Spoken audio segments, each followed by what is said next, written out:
You can improve your surgery score today without memorizing more facts just by recognizing how sick the patient is. When I was an intern at Harvard MGH, attendings drilled one lesson above all others: know instantly when you should walk or run to a patient's room. This same principle unlocks surgery shelf questions because management always depends on severity. The sicker the patient, the more aggressive or urgent the intervention. The more stable, the more conservative the approach. In this video, I'll walk through some high-yield concepts for surgery, and I'll show you how mastering patient severity helps you immediately get more surgery questions right now. Not by knowing more content, but by recognizing which patients can wait and which ones can't. I tutored a student when I was a resident at Harvard MGH who was a Harvard medical student who had gone to Princeton for undergrad. Now, he was brilliant, he worked extremely hard, and he was also very, very good at memorizing answers. And one of the things that he did is he would memorize the answers to all of the management questions. And he was getting stuck though, because his score wouldn't get above a certain threshold. I think he was stuck in maybe like the 70s or low 80s or something like that. He came to me once and said, "I don't understand. One UWorld question just told me that the answer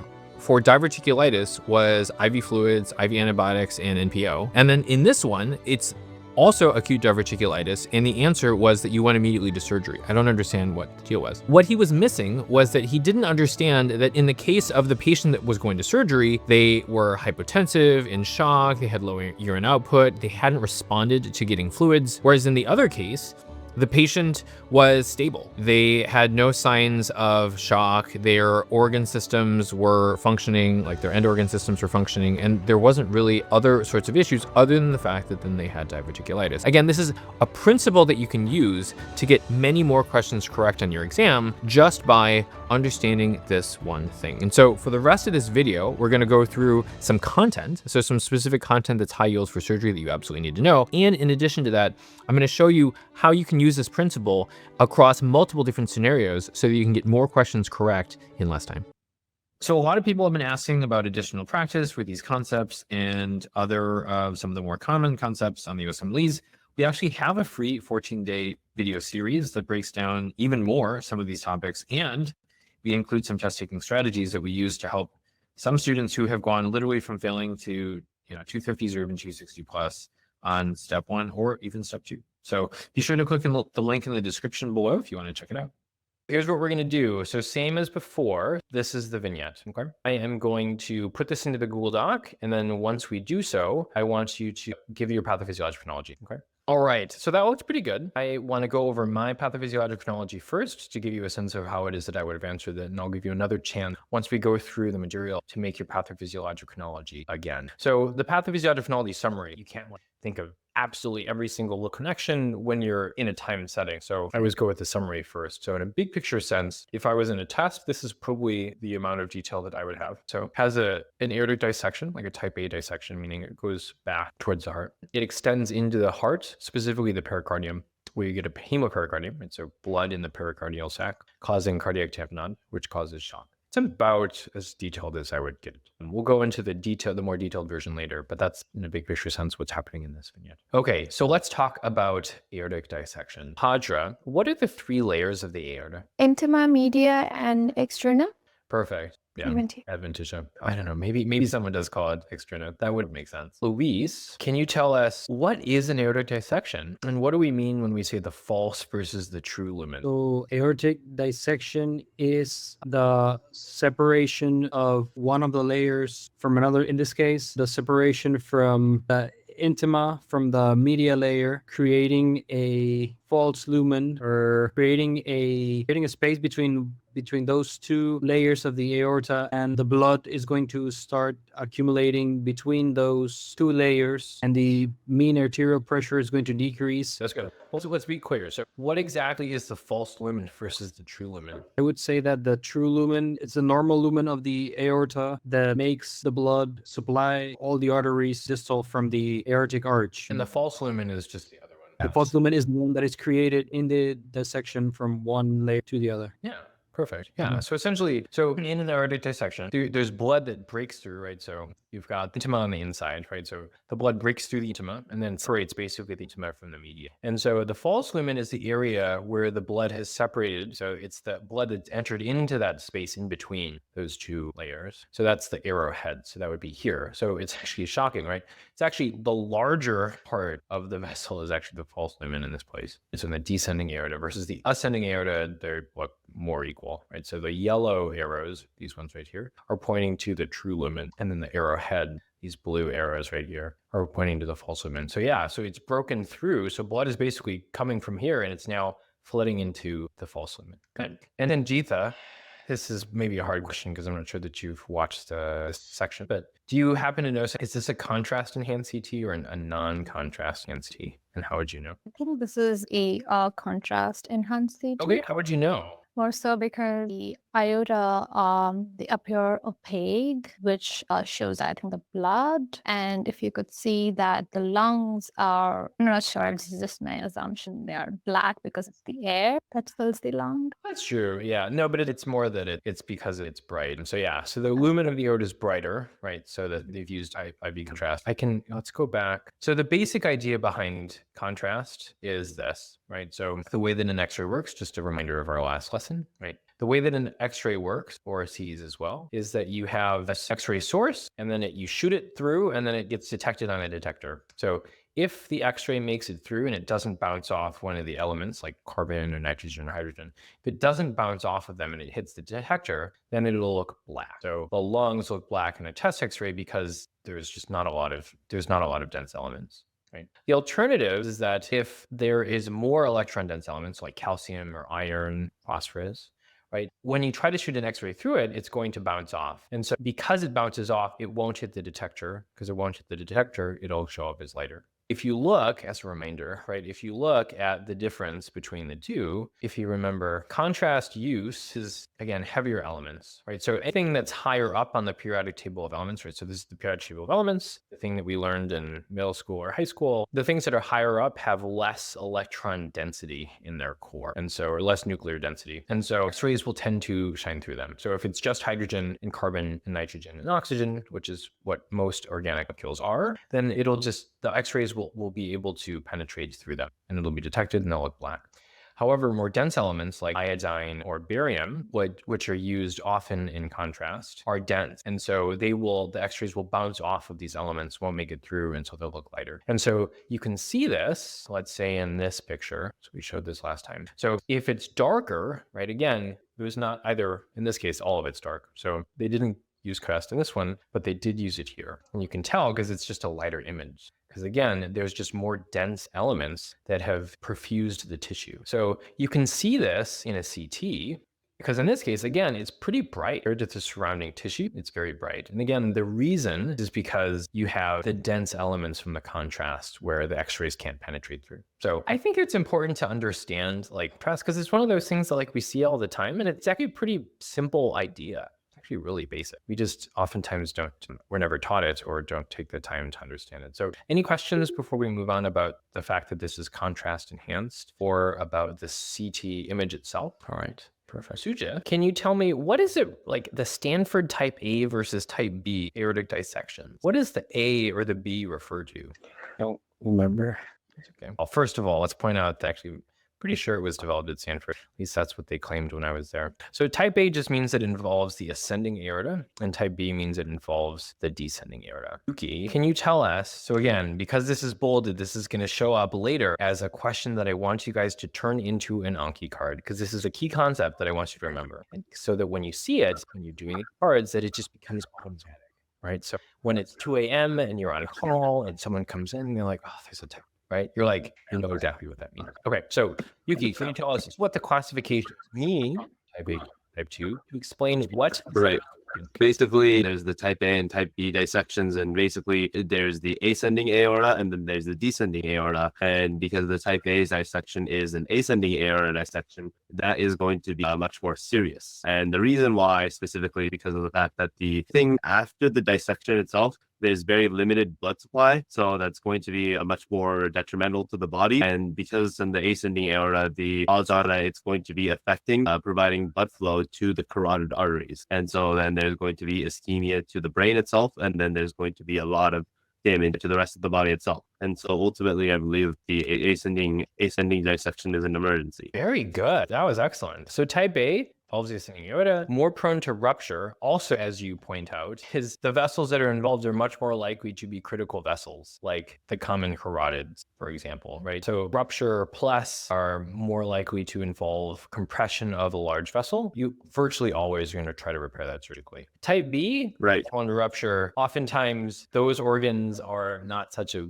they're important. All organs are important. So it's less likely that they would show you a type B dissection, personally, because it's more muddy what the treatment's going to be. It's like you're almost always going to do, virtually always going to do surgery in a type A dissection. So that's a much more common test question. But just as a general rule, yeah, type B, sometimes you just wait, you just watch. I remember when I was in the ICU at MGH, that was a lot of what you did was just for people who had type B dissections. You just watched them and made sure that they didn't have compression of one of the major vessels. Hadra, so can the area of the dissection move? Alec, why is the ascending aorta more prone to rupture? I honestly don't know. Oh. I tried to figure that out. I don't know. If you find the answer, please let me know, because I spent a lot of time trying to figure it out. Hadra, can you tell us, where can it move to? Are you asking about the blood that collects in the dissection? Yeah, the false lumen / the place that's the dissection, right? The area where that's torn between the intima and the medium. Yeah. So the blood will keep on collecting in that false lumen, and then it can eventually rupture. Is that what you're asking? Sorry, I apologize. Let me explain. So basically, the dissection can move either antegrade or retrograde.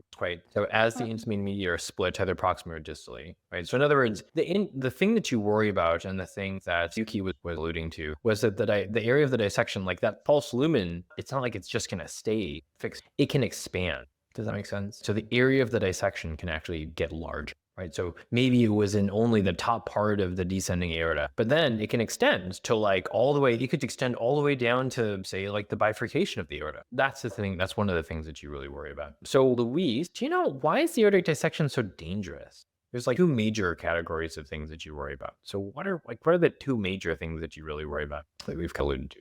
So in other words, like how could it kill you, or how can it cause major organ dysfunction? Okay, in the case of a type A aortic dissection, the aorta ruptures, then there's going to be massive accumulation of blood inside the thorax or the abdomen.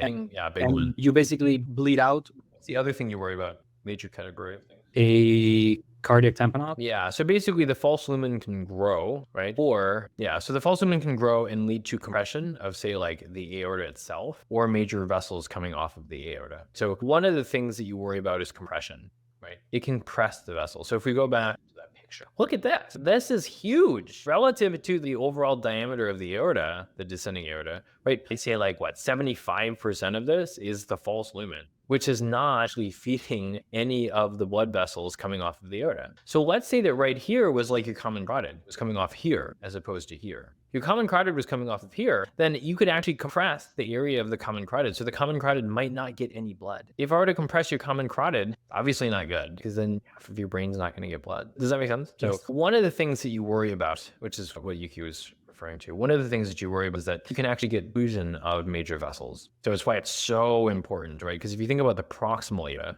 right, the ascending aorta, it's like both of your common carotids are coming off of it. That is critical because your brain has almost no reserve if it starts to not get blood. Okay. And so the other thing that can happen is that if it dissects proximally, you can also get rupture.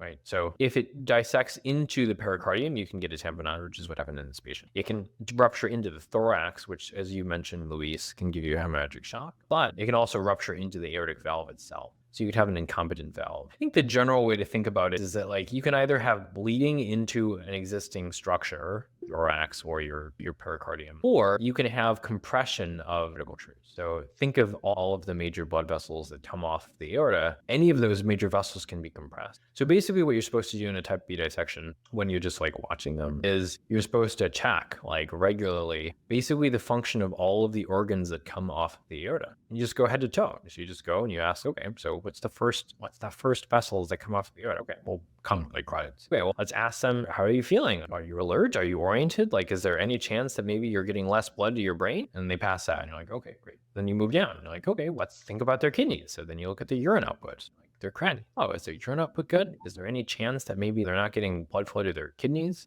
You're like, okay, let's think about like the GI tract. Okay, are they having any nausea? Are they having any vomiting? But basically, like you're just thinking, okay, what are all the major vessels that come off of the aorta? And what are the organs that might be affected? So and then you get all the way down to the legs and you're like, okay, is there problems with their PVRs or pulses or things like that, like pain? So cool, does that make sense? Yeah, I have a question. The compression of the major vessels coming off the aorta, that is prone to happen if the false lumen grows independently of it being type A or type B. It can happen in both types. Yeah. It's actually not as common as I would have thought. Like, look at the size of that thing, right? That's huge. That's the false lumen. There's no blood coming out of this to feed any major organ. I would have thought like it'd be really common to get crushed, but it's, at least in my experience, it actually wasn't. It happens for sure, but it didn't happen as much as I thought it would. But yeah, that's definitely the worry. And regardless of where it is, that is a risk. I have a question regarding the type B aortic dissection. Correct me if I'm wrong, but I thought that the treatment is going to be largely based off of using beta blockers. And so I was just wondering, okay, sure, you can use a beta blocker to help reduce the aortic dissection, but then does it just self-resolve after doing that? Good question. So you're asking like, so short-term for sure. I'm more familiar with the short-term treatment because that was the one that actually did. For the long-term, I think the idea is that, yeah, I don't know if like they just wait, because sometimes like with surgery, they'll do it eventually. They just don't want to do it in the acute term. So like, Okay. Vasculitis, right? You just, eventually they will get surgery, or like cholecystitis, like eventually they'll get surgery. It's just not good to do it, particularly in diverticulitis.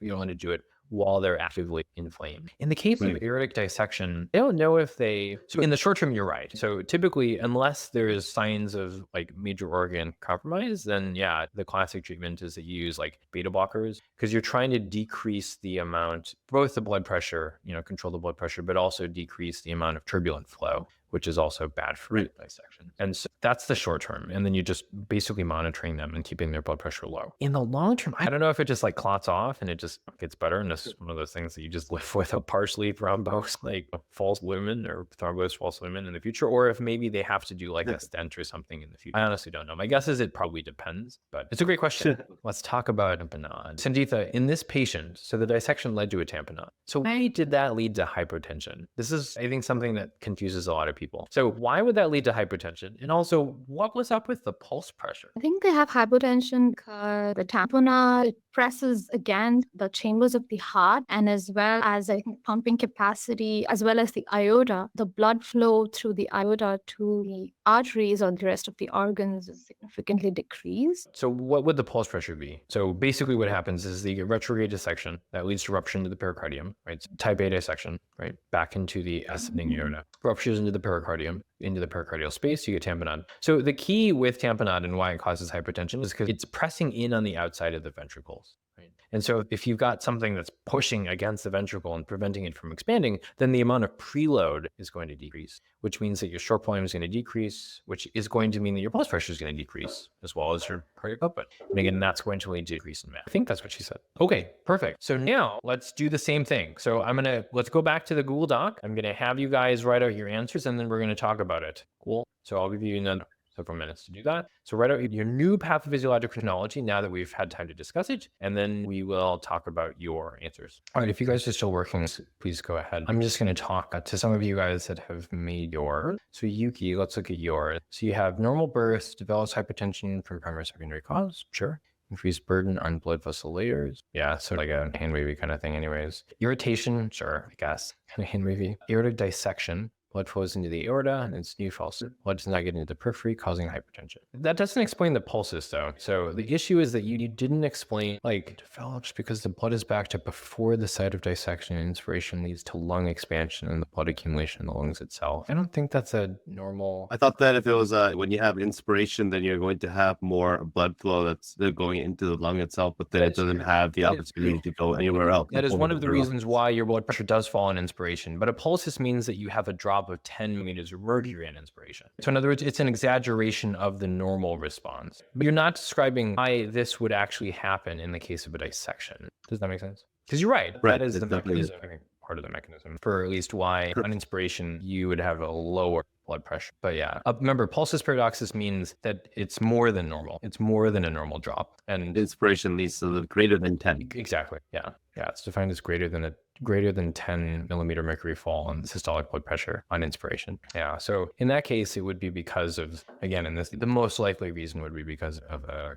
but otherwise, that looks good. Increase in blood volume during this time leads to hypertension. Again, I want to get you to think in terms of preload, afterload contractility. I know that I mentioned before, if I were to tattoo anything to my wrist, it would be preload, afterload contractility, and then MAP equals cardiograph times DPR. So I want you to be more precise in your language, specifically of, like how you describe this. In part because I think it's just good to know, but in part because secretly I want to see if, I know, maybe I can get you to be interested in anesthesia. Okay, so let's look at next. Hypertension major risk factor, aortic dissection in the aortic root, tearing test frame. Good. Oh, I like that. Creates a false lumen with accumulation of blood. Good. Okay. Deep.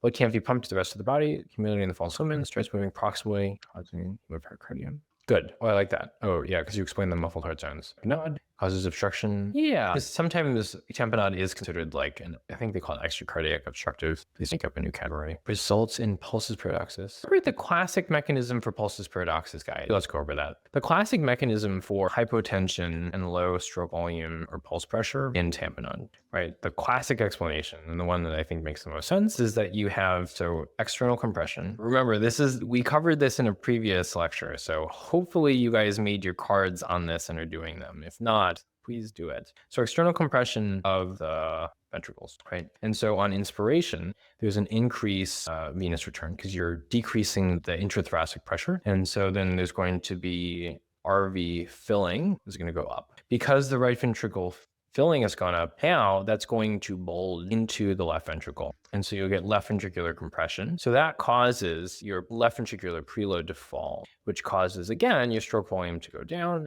That's going to cause your cardiac to go down. That's going to cause cardiac output / pulse to go down. And that's going to cause your MAP to go down. That ultimately was why this patient was lightheaded or passed out even, right? Because they had their cerebral perfusion was down. And so they were unresponsive. I'm sorry, I think I wrote it in a very vague way, but that's exactly what I was trying to say. I see. Okay. I just wanted to make sure. Really obstruction of the LV outflow tract. That what you're referring to would be like hypertrophic obstructive cardiomyopathy. That's really the left ventricular outflow tract obstruction is really like a Hockham issue. So that's why I called that up. Okay, so let's go back to the PowerPoint. This is what I would have said. So this was mine. So we went over the summary, but the more detailed explanation would be that he has a type A section. Extends to the heart, gives you hemopericardium, tamponade, and restricts the biventricular filling. So as we just went over, that causes a decrease in preload, particularly on inspiration, as we talked in the past. So on inspiration, intrathoracic goes down, your right ventricular preload goes up, right? Because there's more blood that's going to reach the right ventricle. So the right ventricle is going to bulge into the left ventricle because it can't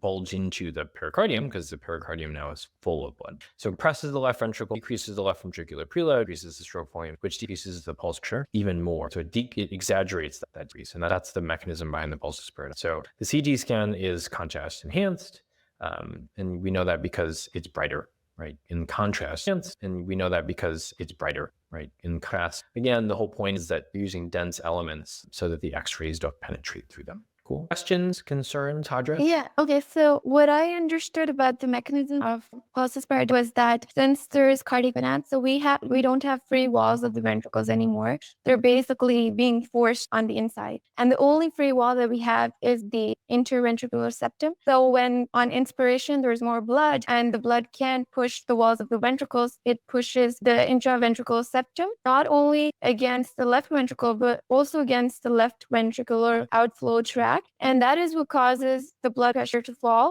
during inspiration. Yeah, that would make sense. I had never heard that last part, that it compressed the left ventricular outflow tract. But if you told me that was true and you showed me like an ultrasound, like an echo or something, like I would believe it. That would make sense. Because I think that that's the mechanism behind, like in hypertrophic, is the intraventricular septum is just thick. So yeah, if you told me, sure, if you push in the intraventricular septum more, it's going to restrict it. Sure, I would buy that.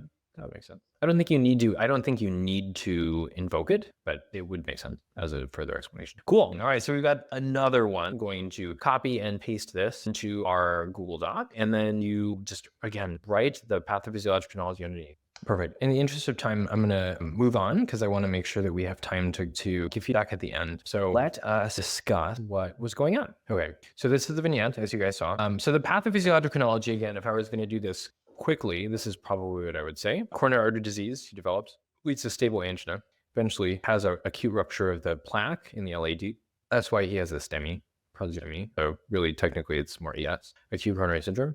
The issue is that he had blood pressure lowering medications that worsened the ischemia and eventually led to ventricular fibrillation, which is why he was hypertensive and unresponsive. Okay, so let's talk about this. So stable angina. Yuki, what are the two ways of developing ischemia when you have, like coronary artery disease? Basically, the ischemia ultimately is the two factors are going to be supply and demand. And in that sense, ultimately, when it comes to the supply or demand, for a stable angina, it's going to be a presentation for someone that's having chest pain with exertion. Ultimately, some situation or any situation where the heart is requiring more energy or requires to put in more work to be able to actually pump blood. And in those situations, the heart requires more oxygen to be able to continue doing so. And so that is going to be compromised. And so that's when you get stable angina. Yeah. Exactly. Versus unstable angina or an MI, which is what? For unstable angina, I believe that there's a assortment of definitions, but the definition I normally use is that the chest pain does not relieve itself with rest. Physiologically, what's going on? Because again, the management is very different. I thought for unstable angina, I thought it was just that the narrowed coronary arteries are becoming too narrow to the point that it's not able to sustain itself without pain at baseline,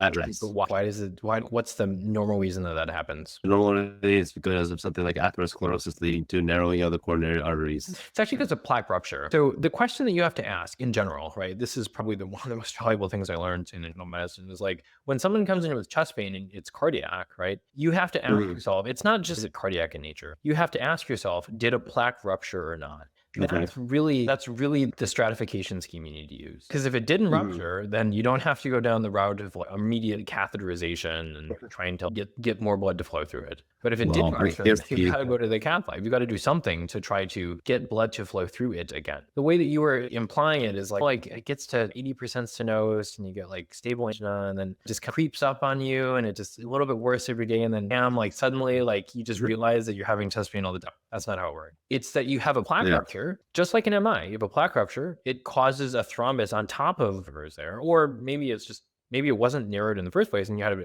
plaque rupture in a previously not stenosed artery, right? But you had the plaque was still there. It just wasn't growing into the lumen of the vessel.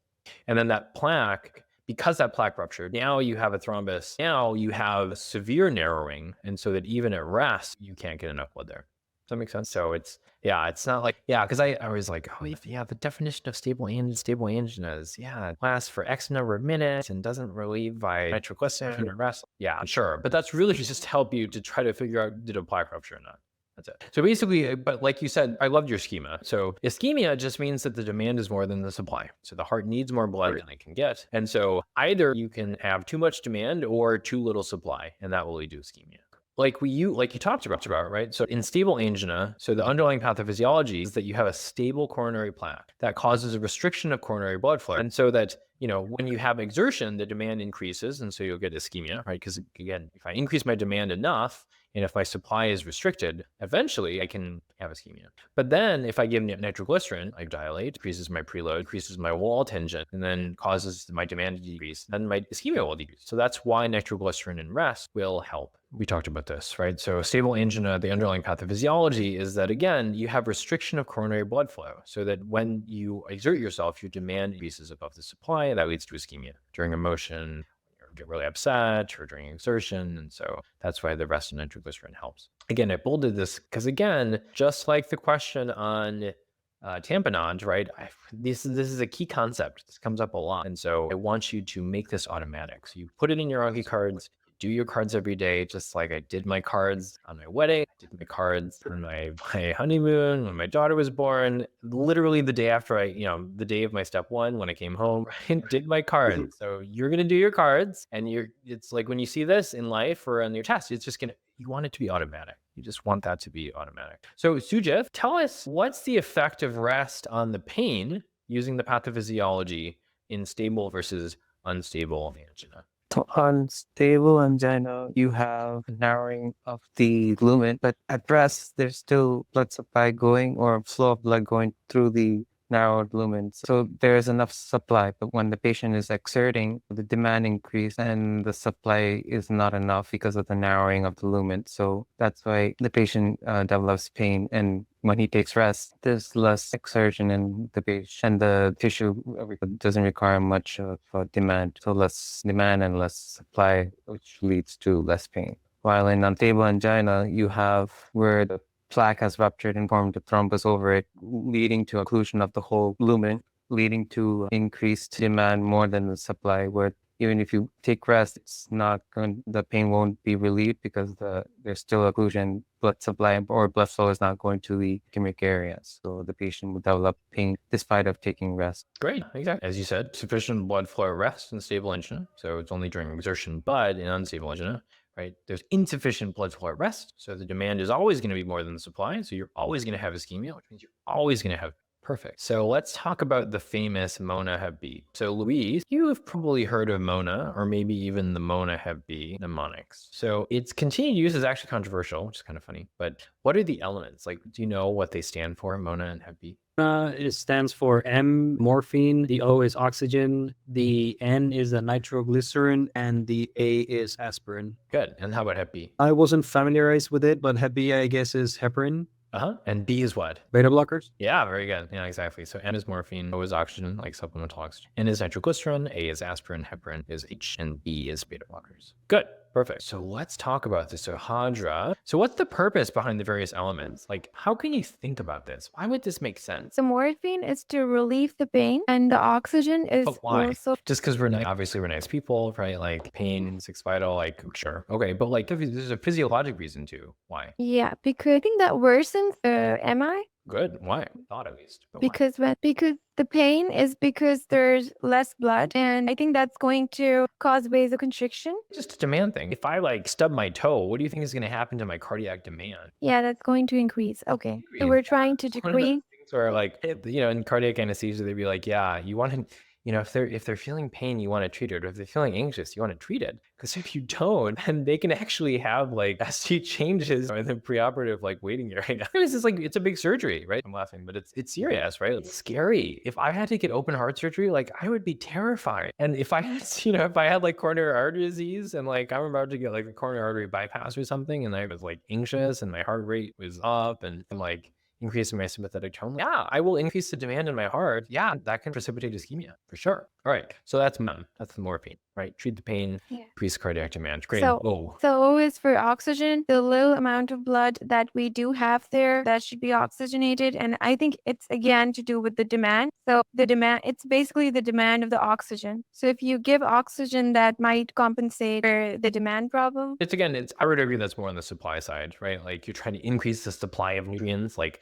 just obviously increasing the oxygen in your blood doesn't increase oxygen content by that much, but like I guess the idea is a little bit can't hurt. But yeah, you're trying to increase the content, the oxygen content, the nutrient content of the blood. So you're trying to increase your supply. Good. N, we talked about N is for demand. nitroglycerin. A, what's the A for? Why are you doing the A? It's aspirin, and that's going to block the platelets and formation of further clots, thrombus, and more occlusion. Why are you trying to increase the supply or decrease the demand? So if we block more formation of thrombus, I think we're going to resupply. Or at least prevent the decrease in supply. Yeah, exactly. Yes. Good. Exactly. Okay. And so same thing with heparin and Yuki. So how about B? What's the point of the B? Okay, for the point of the B beta blocker, specifically, I thought is because the beta blocker is going to slow down the heart rate, and that is going to decrease the demand. Exactly. Yeah, heart rate, fertility, like everything. Yeah, good. Make the heart work less. Exactly, right? But it's basically, again, it really is pretty simple. Ischemia it's pretty simple. It's just demand more than supply. And MONA HepB, it makes sense because it was one of those things I used to memorize. And I was like, oh yeah, MONA HepB, of course. But then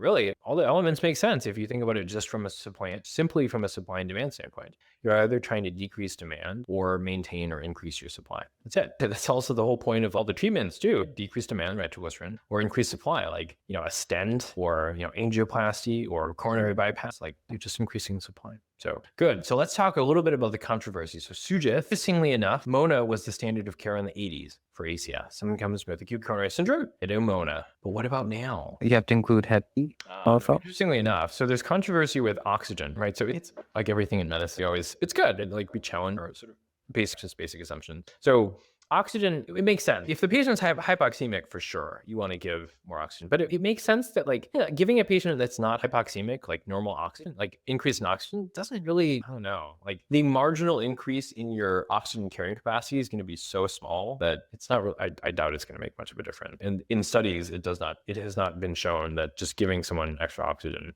doesn't necessarily help. And some people argue that you should still give them oxygen, because what if they do become hypoxemic? So you're warding it off, but studies have not demonstrated that giving oxygen to everyone.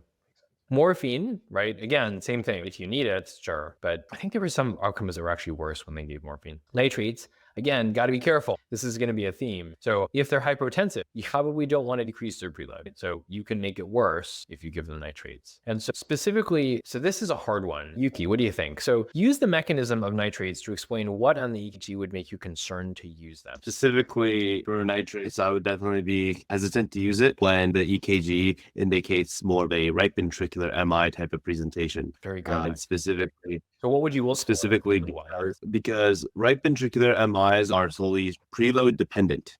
And because nitrates are going to cause vasodilation, it leads to a decrease in preload. And for obviously a heart that is preload dependent, and then you decrease their preload, you're only worsening their situation.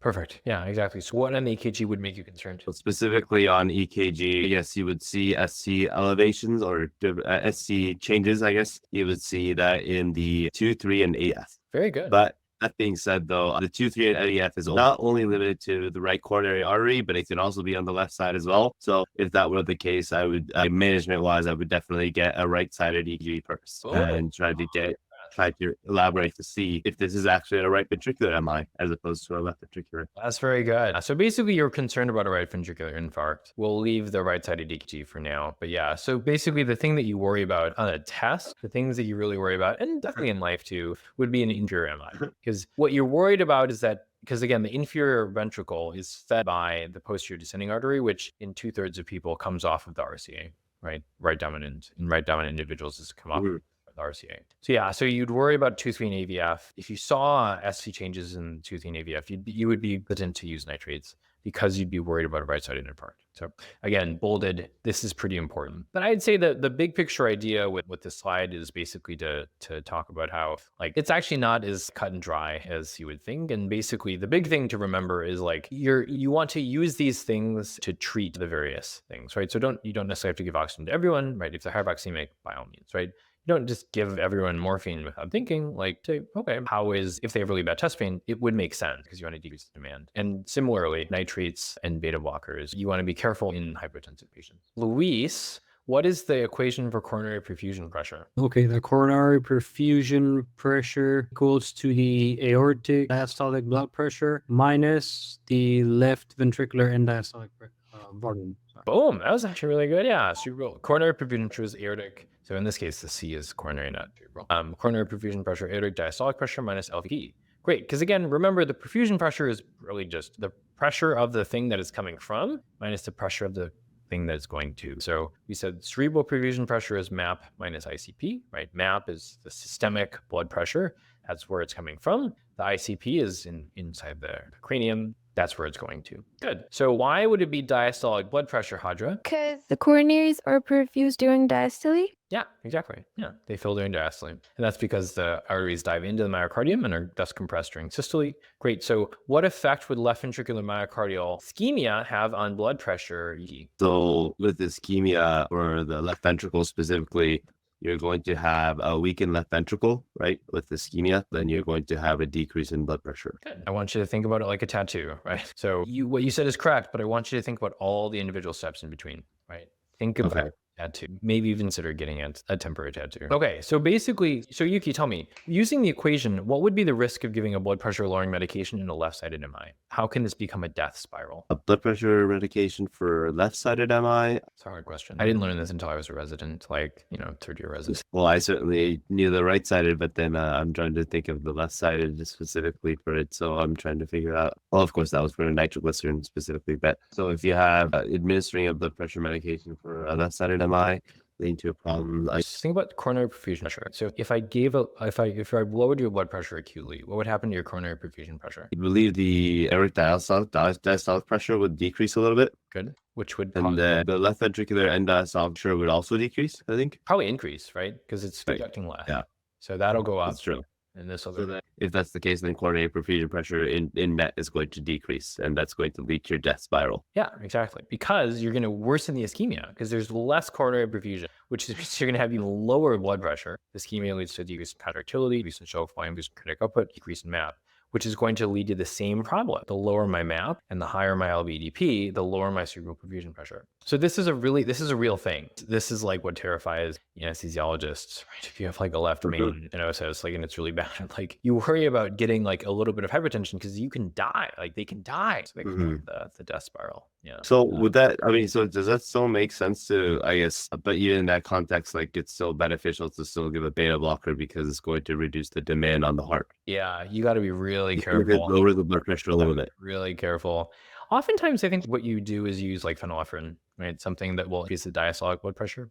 Again, it might increase the demand a little bit too, but you need to clean the coronary perfusion pressure. That's the key. Because like oftentimes in anesthesia, you can get a little hypertensive for a little bit of time. Like you can recover. It's fine. A little effect or something. But like this is serious. They can die. So you got to be vigilant. So yeah, there's a couple of death spirals. I want to go through this last part pretty quickly because I want to be mindful of time. So AFib is just uncoordinated depolarizations or contractions of the ventricle. And atrial versus ventricular fibrillation, what's worse is ventricular fibrillation, right? So the reason is because, again, like the atrial contraction is only maybe 20% of your ventricular preload, but your ventricular contraction is basically all of your stroke volume. So if I lose my atrial kick, right, if my atrium is fibrillating, then it's not that bad, not such a big deal. But if my ventricle is fibrillating, it's a huge deal, right? Because I can passively fill my ventricle if my atria isn't contracting. If my ventricle isn't contracting, then I'm dead. So that was the problem. So the most common underlying cause of ventricular fibrillation is ischemia. So that was the problem in this case. So there's multiple things that can then trigger VFib, but the common theme here is going to be ischemia, either old or recent. And so the general mechanism for hypertrophic cardiomyopathy, for why you would get sudden death, is basically that, again, it's ischemia, right? So in hypertrophic cardiomyopathy, your heart is large. So because your demand is high, it can cause a mismatch. So you can get ischemia, that can give you VFib. And so oftentimes it happens in times of high exertion, right? So there's stories, really tragic stories of people that had hypertrophic cardiomyopathy, didn't know it, were playing sports and then just died, dropped dead. It's because, right, their heart has an increase in demand in the first place. And so when they have an increase in exertion, that increases that demand. Yeah, so about 25% of sudden death in athletes is due to hypertrophic cardiomyopathy. I remember when I was studying for step 1, there was an athlete. He had just shot the winning shot in the state championship for basketball. So happy, so excited, and he died. He just collapsed and he died. That's like the classic situation for hypertrophic cardiomyopathy. In his case, actually, it was something else. I forget what it was because I ended up looking later after they'd done an autopsy and they reported on it. But yeah, that's a pretty classic thing. It's like,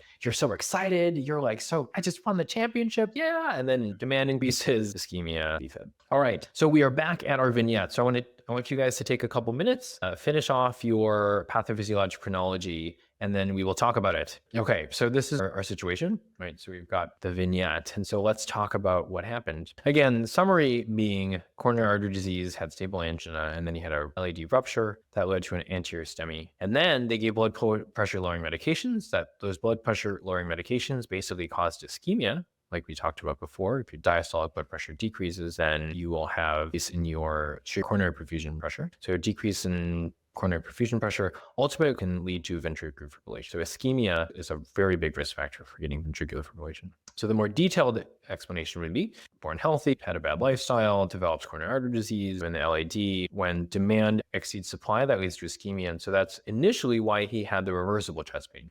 Right. So when he would rest or using nitroglycerin, it was better. But then he had a rupture of that plaque. That ruptured plaque now caused a thrombus. And so he had a STEMI, so an anterior STEMI. And so that led to decrease in contractility, decrease in stroke volume, decrease in cardiac output, and decrease in MAP. The problem was that they used blood pressure lowering medication. So it got even worse, right? So the blood pressure got even lower, lowered the coronary perfusion pressure, led to increase in ischemia, a decrease in contractility, and then the death spiral, right? So it kept going. So decrease in stroke volume, decrease in cardiac output, decrease in coronary perfusion pressure, ultimately leading to ischemia and, again and again, and then led ultimately to ventricular fibrillation, which then led him to be really hypertensive and unconscious. Questions, concern? No, I moved a little fast just for the interest of time. Just The BP medication here was metoprolol. Interpol Oh. and nitroglycerin. So both of those things are going to lower your blood pressure. Okay. Other questions? Today, we are going to transition to talking about GI stuff. And so I'm going to read this vignette slowly, as I would in the real world. And because again, slow is fast. And then we'll have you do the pathophysiologic chronology. So a 15-year-old boy comes to his physician for nausea and vomiting for the past 2 days after a school potluck. Several of his classmates and teachers reported similar symptoms. Temperature is 37. Blood pressure is 120/80, and pulse is 72. On exam, there is mild scleral icterus. Abdomen is soft, non-tender, and mildly distended. Labs are significant for T-bili 3.5, direct bili 0.3, alkaline phosphatase 40, AST 20, ALT 21. What is the pathophysiologic chronology? What is the significance of the total versus the direct bilirubin? Is the alkaline phosphatase normal? And why would that make sense? And what color would his urine be? So I'm going to put this in the Google Doc, and then I will have you guys do that. Physiologic chronology. So this is Gilbert. So in other words, if you said he was born healthy, that's not technically true. So he was born with the UDP glucuronidase activity down for whatever reason. And so he was asymptomatic until he had a GI illness. When that happened, he had a decrease in the conjugation of his bilirubin, which led to an isolated increase in his unconjugated bilirubin. So that was why his total bilirubin was high, but his direct, in other words, his conjugated was low. So if the idea of conjugated versus unconjugated or direct and indirect and all this stuff confuses you, this is the lesson for you. Also, if you're confused about AST and ALT and all that stuff, this is it. Whereas we're going to talk about. So summary of key concepts. So as a reminder, bilirubin, right, is a breakdown product of heme, which is a porphyrin ring. Porphyrin rings are nonpolar. So again, I'll repeat all this stuff later, but this is just the overview. So when you break down heme, you get bilirubin, which is also nonpolar. It makes sense. Heme is nonpolar. When you break it down into bilirubin, bilirubin is also going to be nonpolar.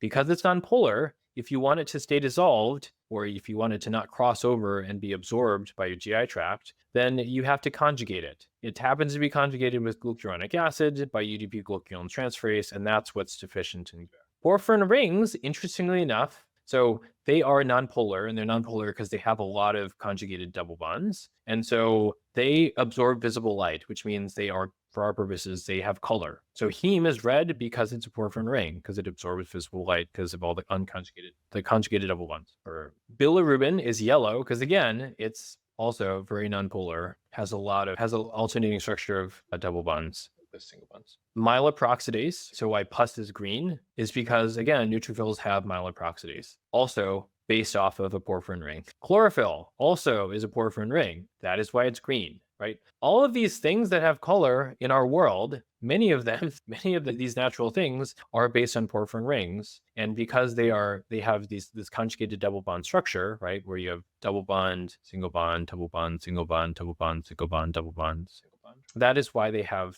That is why. It's cool. As we talked about, it's where you have decrease in UDP glucuronidase activity. It leads to an isolated, unconjugated, right? In other words, an indirect hyperbilirubinemia when you have periods of stress like this guy had. And then as a final reminder, we're going to talk about LFTs, but as a reminder that it's basically a misnomer. They are not actual tests of liver function, and we'll talk about why. All right. So we've got a lot of stuff. So let's start with Leah. So Leah, what is bilirubin? You just have to remember, you have to unmute yourself. There we go. So bilirubin is a breakdown product of hemoglobin. Actually, specifically, so what's the difference? Heme. Heme, yeah. What's the difference between heme and hemoglobin?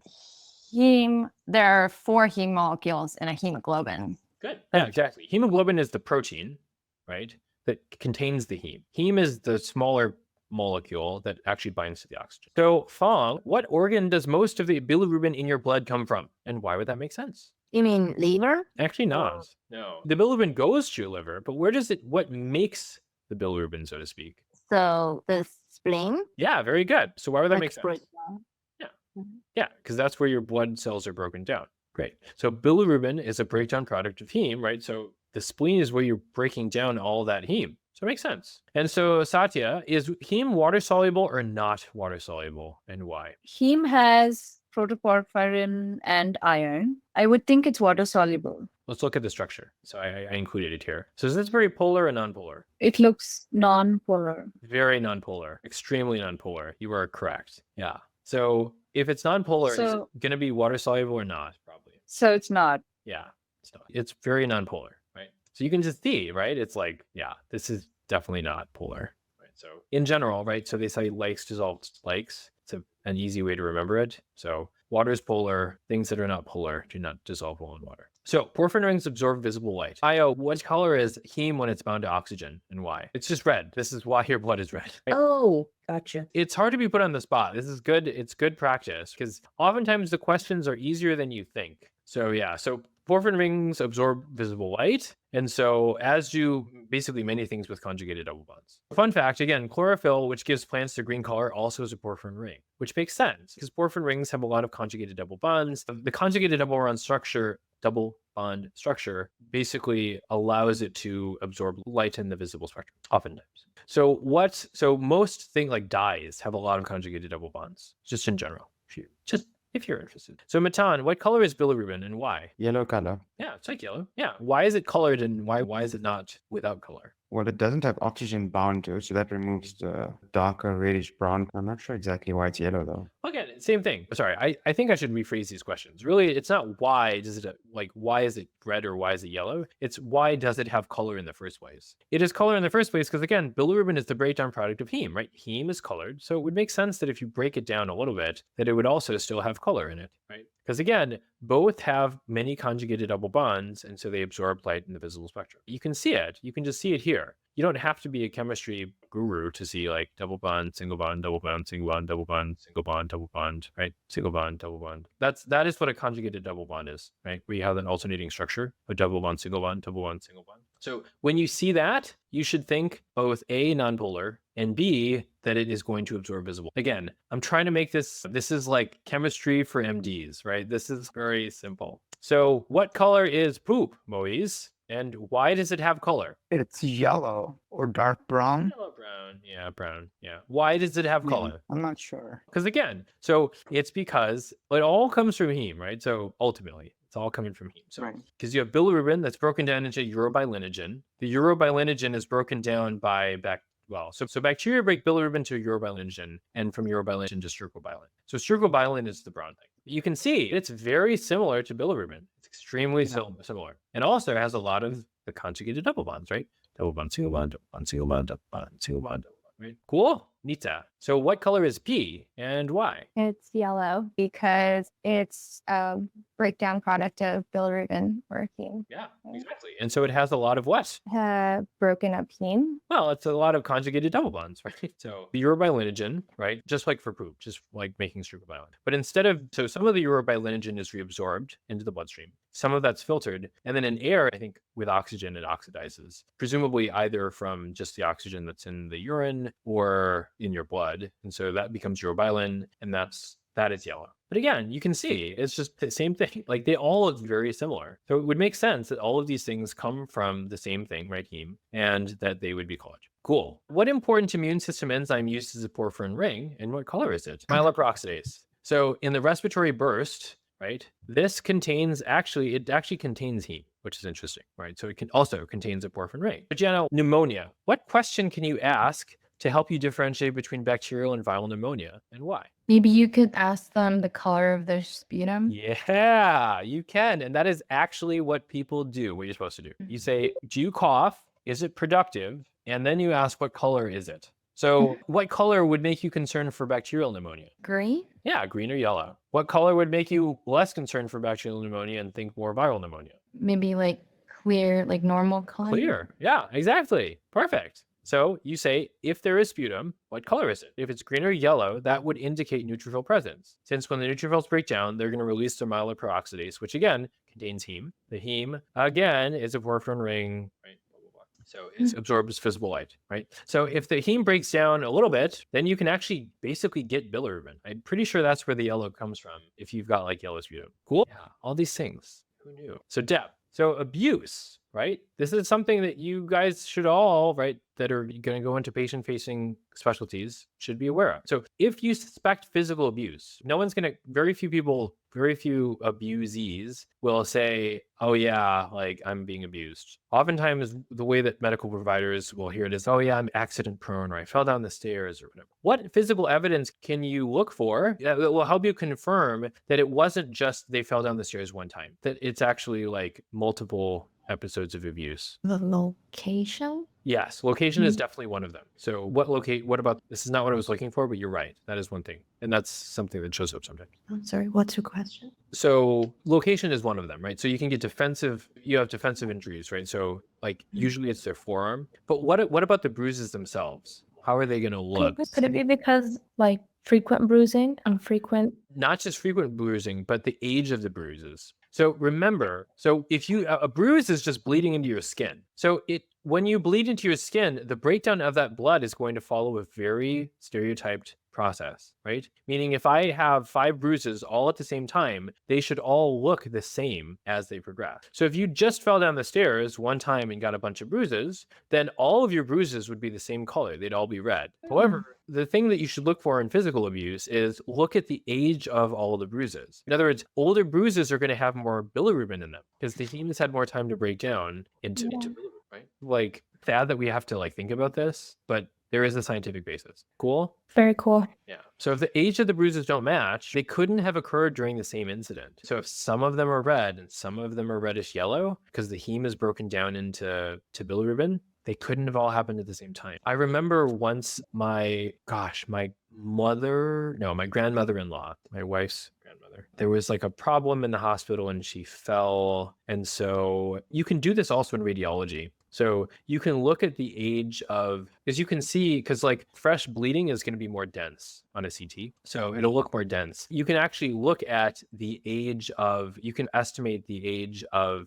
like different lesions. Like if someone fell down once, or she fell, they were moving her and she fell from a very high height because she was getting like a scan or something. And so we were looking at the CT scan and you could tell that there had been like probably multiple falls because you could see that some of the bleeding was more dense, like some of the areas of blood were more dense than others. Alec, I have a question. Yeah. On one of I'm doing Kaplan now. One of the questions was basically comparing an epidural hematoma and I think it was either subarachnoid or subdural. But the pictures in the description, one of them was a really bright white, which was the epidural hematoma, and the other one was a darker color. Does it make a difference where that's actually exactly what I was just talking about. Yeah. So an epidural hematoma is going to present more quickly because it's an arterial bleed. So the blood is going to be more dense because it's going to be fresh blood, be more iron there. So remember, if you remember from the cardiology, be venous blood. Yeah. Whereas a subdural hematoma is typically like subacute. And so there is much more time for that blood to like the heme to break down and the iron to be resorbed.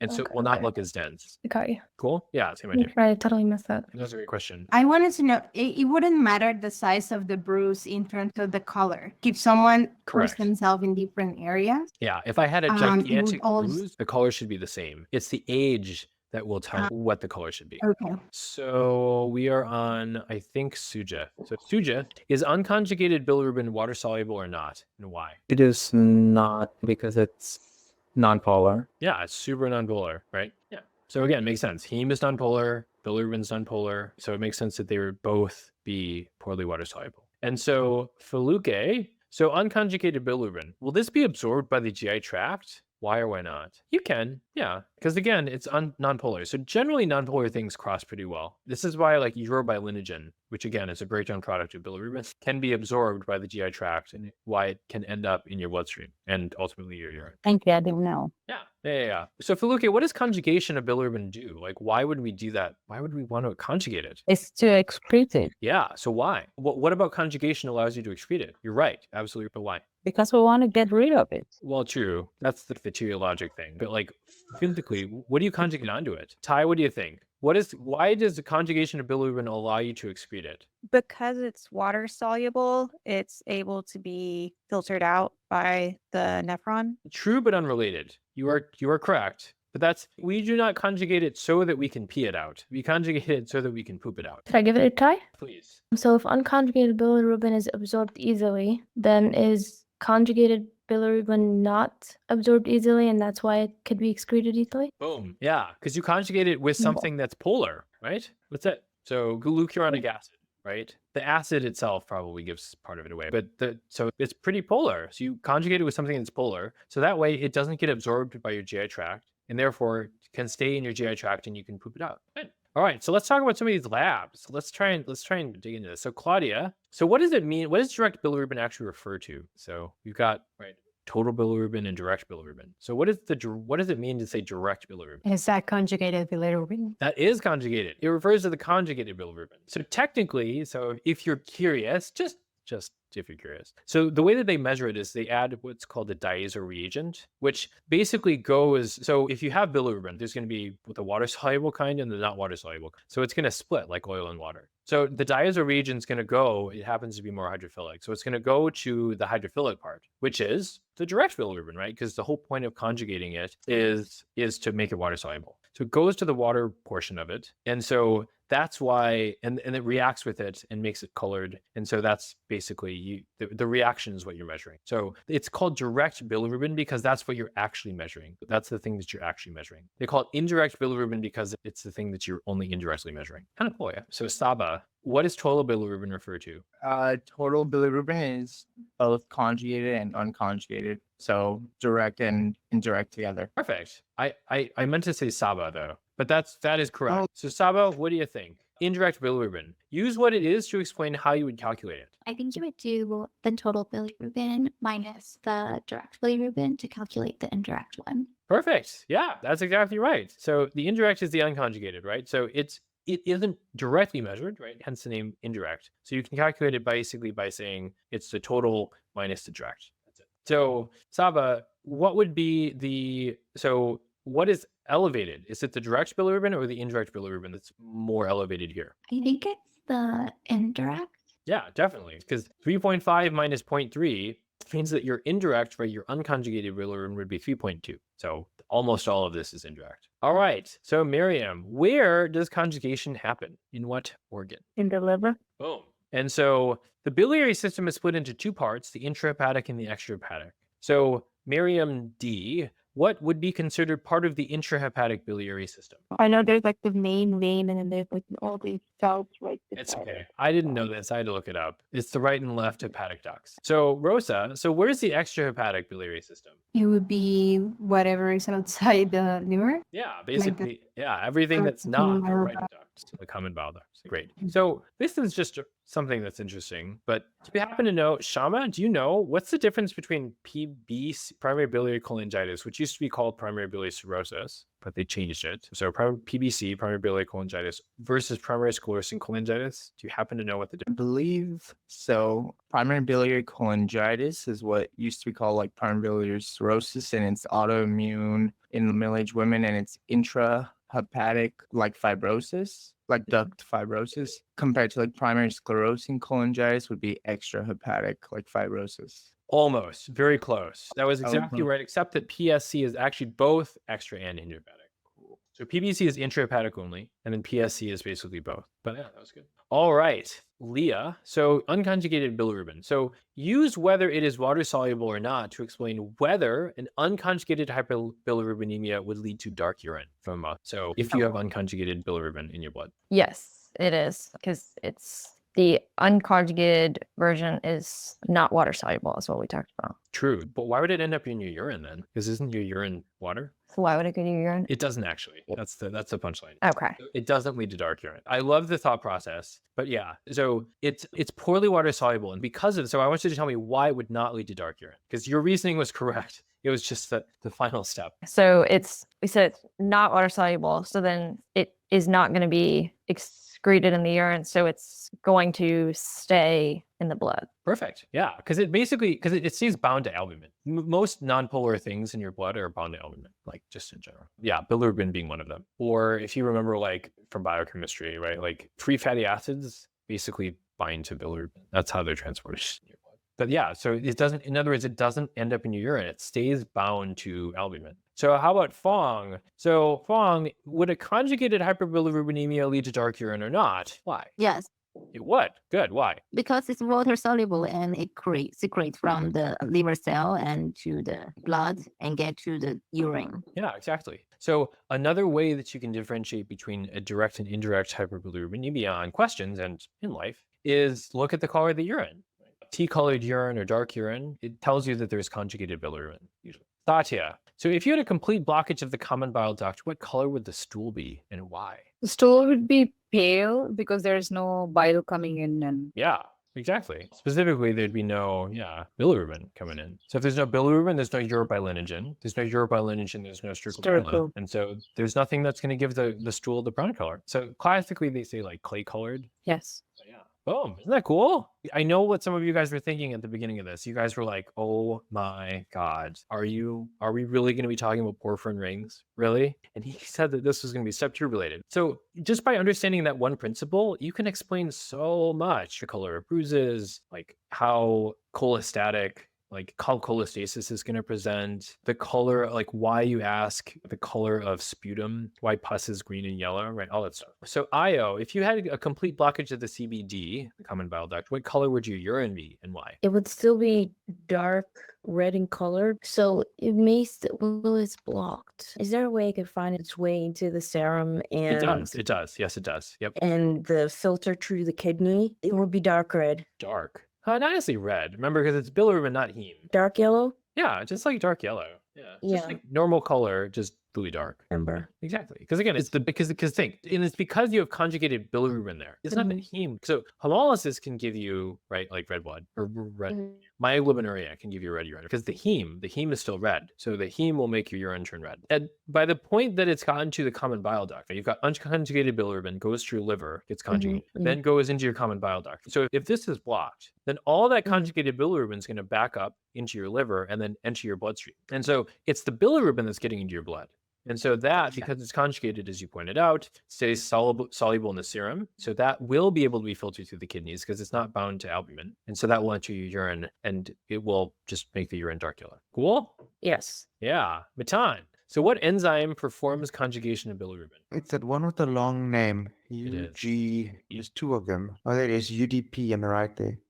So it's UDP, glucuronal transferase, right? So let's just break that down. So it uses UDP, right? So UDP is basically just the carrier molecule. So that's not really the important part for MD purposes. This is not the important part. The important part is the glucuronal part. So transferase just means it's transferring it. Glucuronal is the important part. So it's glucuronic acid. So I was just curious, so I looked up the structure. But yeah, so this is the glucuronic acid, this right here. And so what ends up happening is the bilirubin will bind to this right here, to this cover right here. So again, all you need to know with this is that this is pretty polar, right? This is a carboxylic acid. There's a bunch of hydroxyl groups here, but yeah, this is pretty polar, right? This looks pretty similar to a sugar, basically. This is a pretty similar structure to a sugar, right? So pretty polar. So this is it's the same thing, right? Just written differently. And so this is bilirubin, right? So bilirubin, which is very nonpolar, now has bound to this polar thing. And by binding to this polar thing, it is going to make it polar. All right. So great.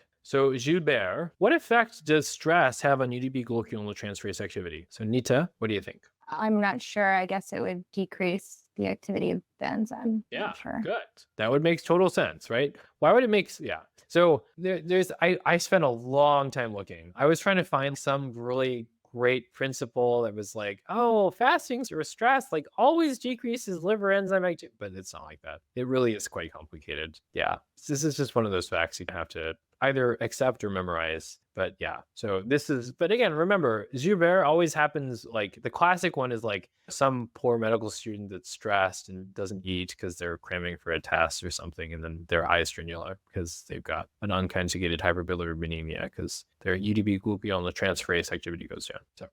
So Gianna, so now use the genetic basis of Gilbert syndrome to explain what you would see on the liver function tests. What abnormalities would you see? So I think as we discussed, the genetic basis was that it decreases the ability for bilirubin to become conjugated. So based on that, And we said that the liver is the organ that does the conjugation, right? Maybe you would have decreased liver function, but I Okay, feel so sorry. like So we're going to talk about liver function tests next. But what if I should ask, what effects does this have on bilirubin? Total bilirubin, your direct and your indirect B. so your direct would be lower because you can't conjugate it. Your indirect would probably be higher because it accumulates because it can't become direct. And then your total, would it be the same? Usually higher, but I guess in theory, maybe it could be, yeah, depending on when you catch it. But if they're presenting, presumably it's higher. So in order to see jaundice, I think you have to have a bilirubin of at least 2.5.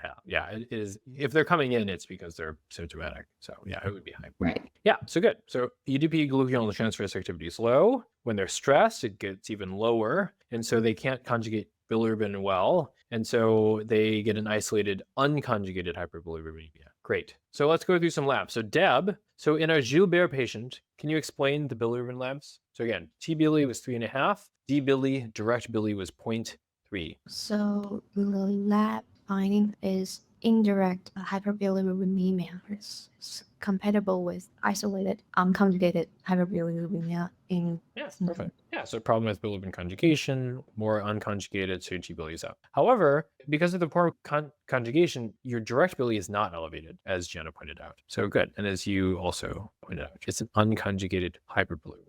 Great. So the last part of this discussion is going to be about liver enzymes, and I wanted to talk about this in our first lecture because it's in all of GI is talking about the liver enzymes. So we're just going to go through this and we're going to make sense of it. The Sujith, what does LFT stand for? Liver function test. Great. And I put this in quotes, right? Because do you happen to know, Faluki, what's included in the LFTs? The standard LFTs? Like the normal, there's 4 things. Alkaline phosphatase, SGPT. So bilirubin's one. So T-bili and direct, or the direct. So usually it's total and direct. Sometimes they'll give you indirect, but usually they'll just give you total and direct. AST, which stands for aspartate aminotransferase. ALT, which is alanine aminotransferase. And as you pointed out, alkaline phosphatase, ALP, or sometimes you'll see AP, which are my initials. So I always remember that one. I have a question. What about GGTP? Those are not part of the standard LFT panel, but you are correct. GGTP, gamma glutamyl transferase, is sometimes, right? But that's not part of the standard panel, usually. It's usually just these 4. Thank you. So TI, so AST, right? Aspartate aminotransferase and alanine aminotransferase. Are these normally found inside of cells or outside of cells? Like, in other words, are you normally found in your serum or are they normally found inside of some cells?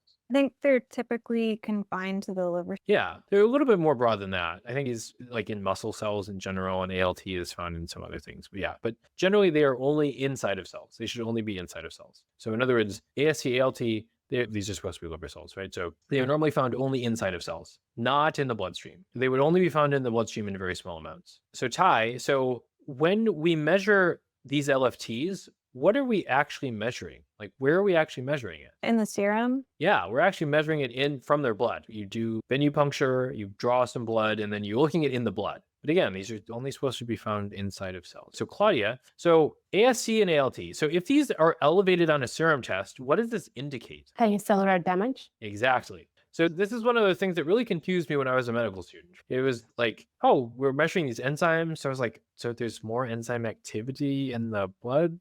I don't understand. It's actually much more simple than that. And as Claudia very, very clearly pointed out, there's damage. If there's damage to these cells, then the enzymes, the AST, ALT that would normally be there, are now suddenly found inside of the blood. So if you have usually liver damage, right? So if I have liver damage, then the AST and the ALT from inside of the liver cells will now spill out because I've got cell necrosis or damage, and it'll be in the blood. And so when I measure it in the blood, it won't be elevated. This is basically the same idea behind measuring just about any enzymes that we measure in the blood, like troponin, CK, right? All that stuff. Same idea. LDH.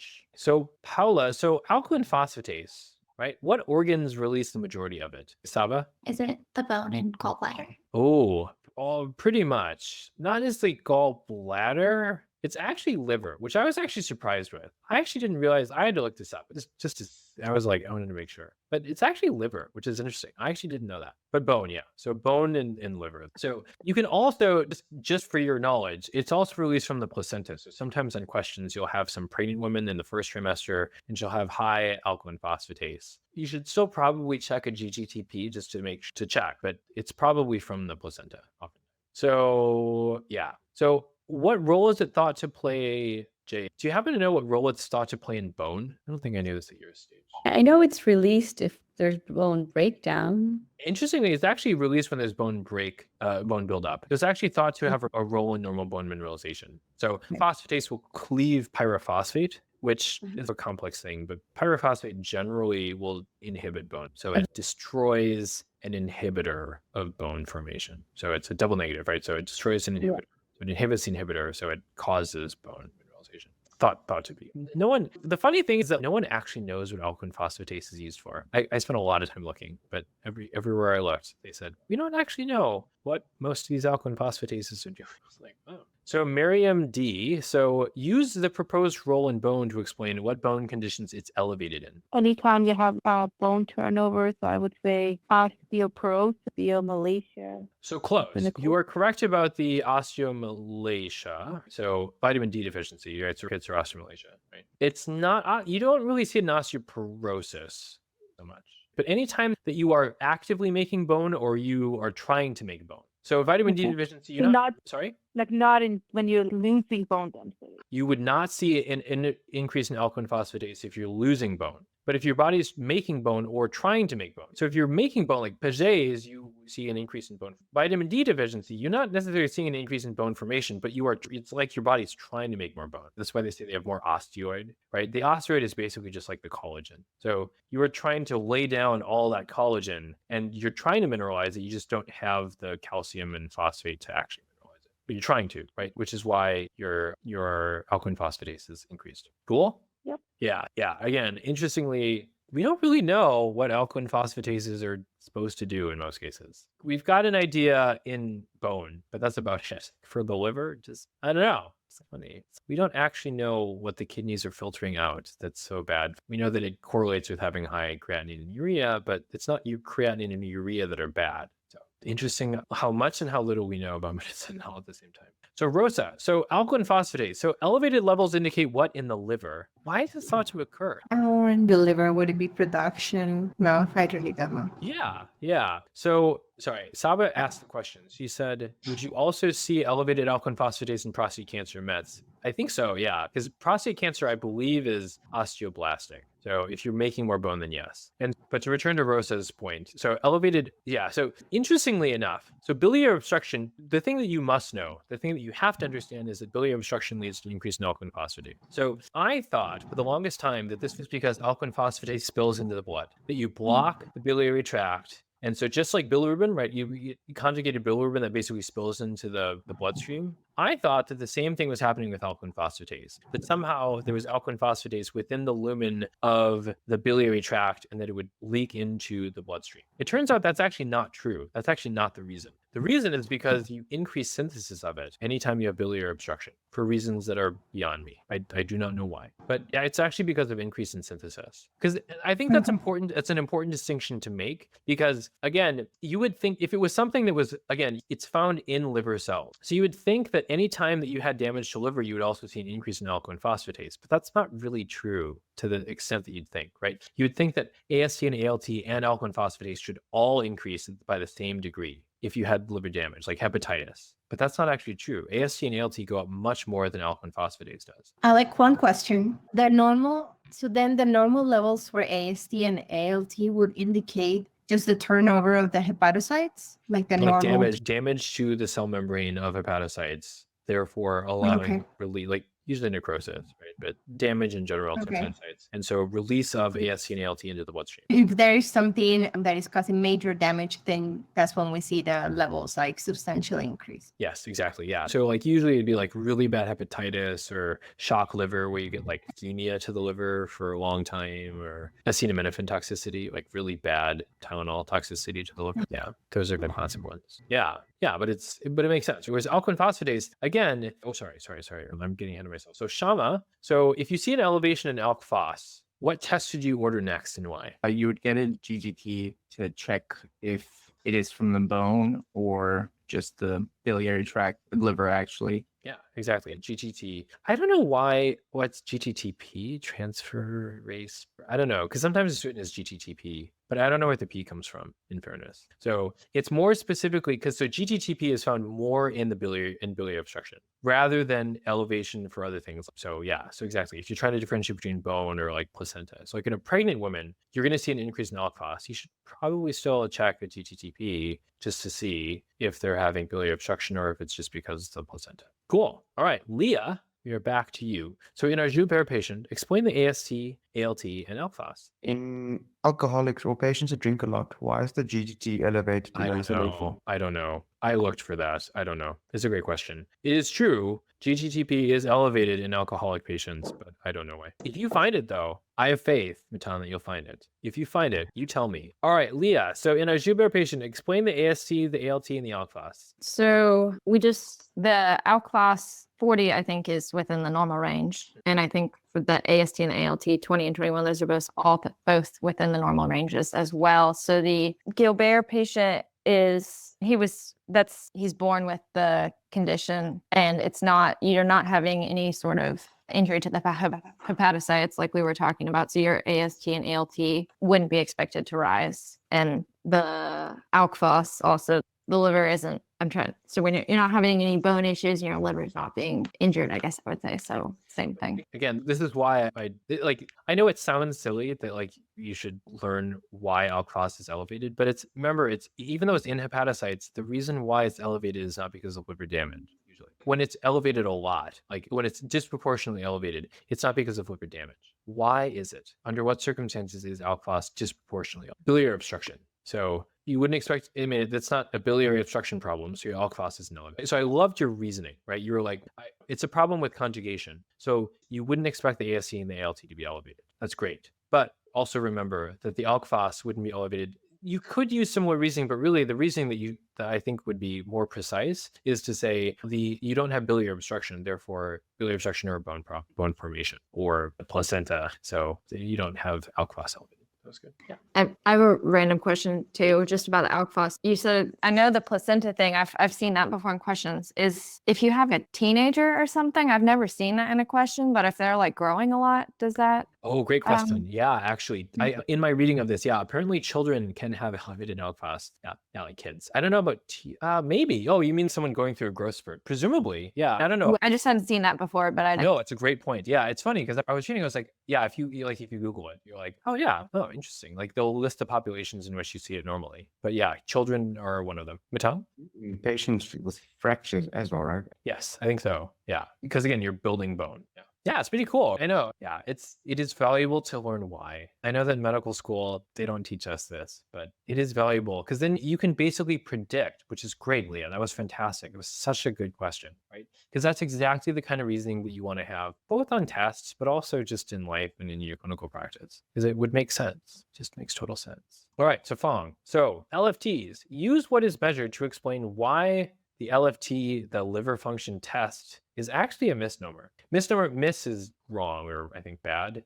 Nomer is namer, right? Nome is name. So why is it improper to call LFTs like liver function tests? I don't know the answer. The liver function test is to test the liver function, yes, and the AST, ALT, and they are about Is that testing your liver function though? AST and ALT. Like what about your function is that testing? The other liver function include like a synthesis and the... Yeah, exactly. And so AST and ALT, does that give you a measure of their synthesis? Their synthetic? No. Alk phos, does that really give you a sense of their synthetic ability? No. Bilirubin, maybe. I guess I could be convinced of bilirubin because making direct bilirubin, sure, is the measure of their liver's function, but it doesn't really tell you, it's not really telling you about their liver function. So I'm not the first person to point this out, but calling them liver function is wrong, right? Because they're not really a measure of liver function. Certainly not of the liver function that we care about, which is that we follow most carefully, which is their synthetic function. So Satya, so what is measured instead? If we wanted to measure someone's synthetic liver function, how would we actually do it? Synthetic liver function. That means not the excretion part. Exactly. Synthetic meaning making stuff. So Just how would we making measure our proteins, our liver's ability to make protein. For example, I don't know if ALT should count. because again, it's elevated. So yeah, no, that would be not a great measure of liver function. Sure, you make it in the liver, but if it's in a hepatitis C patient who is like a failing liver, you couldn't really follow their ALT. I was going to ask if PT or INR could be followed. Yeah, perfect. That is one of them. PT and INR is one of them. Great. And then Rosa, what's the other one? I said albumin. Yep, you got it. Yes, exactly. So it's those two are the major ones. So albumin is one, and then PT is the other. And so let us go to IO. So albumin is made in the liver, right? And so most coagulation factors are also made in the liver. So again, if you have low synthetic function, you're going to have your coagulation factors are going to go down, and so your PT is going to be elevated. So if you actually want to look at, so these are the ones that we actually use. So if you want to test someone's synthetic function, the classic ones to measure are PT and serum albumin. And gosh, we run IO. In liver failure, what's affected first? The serum albumin levels or the PT? I want to say the albumin.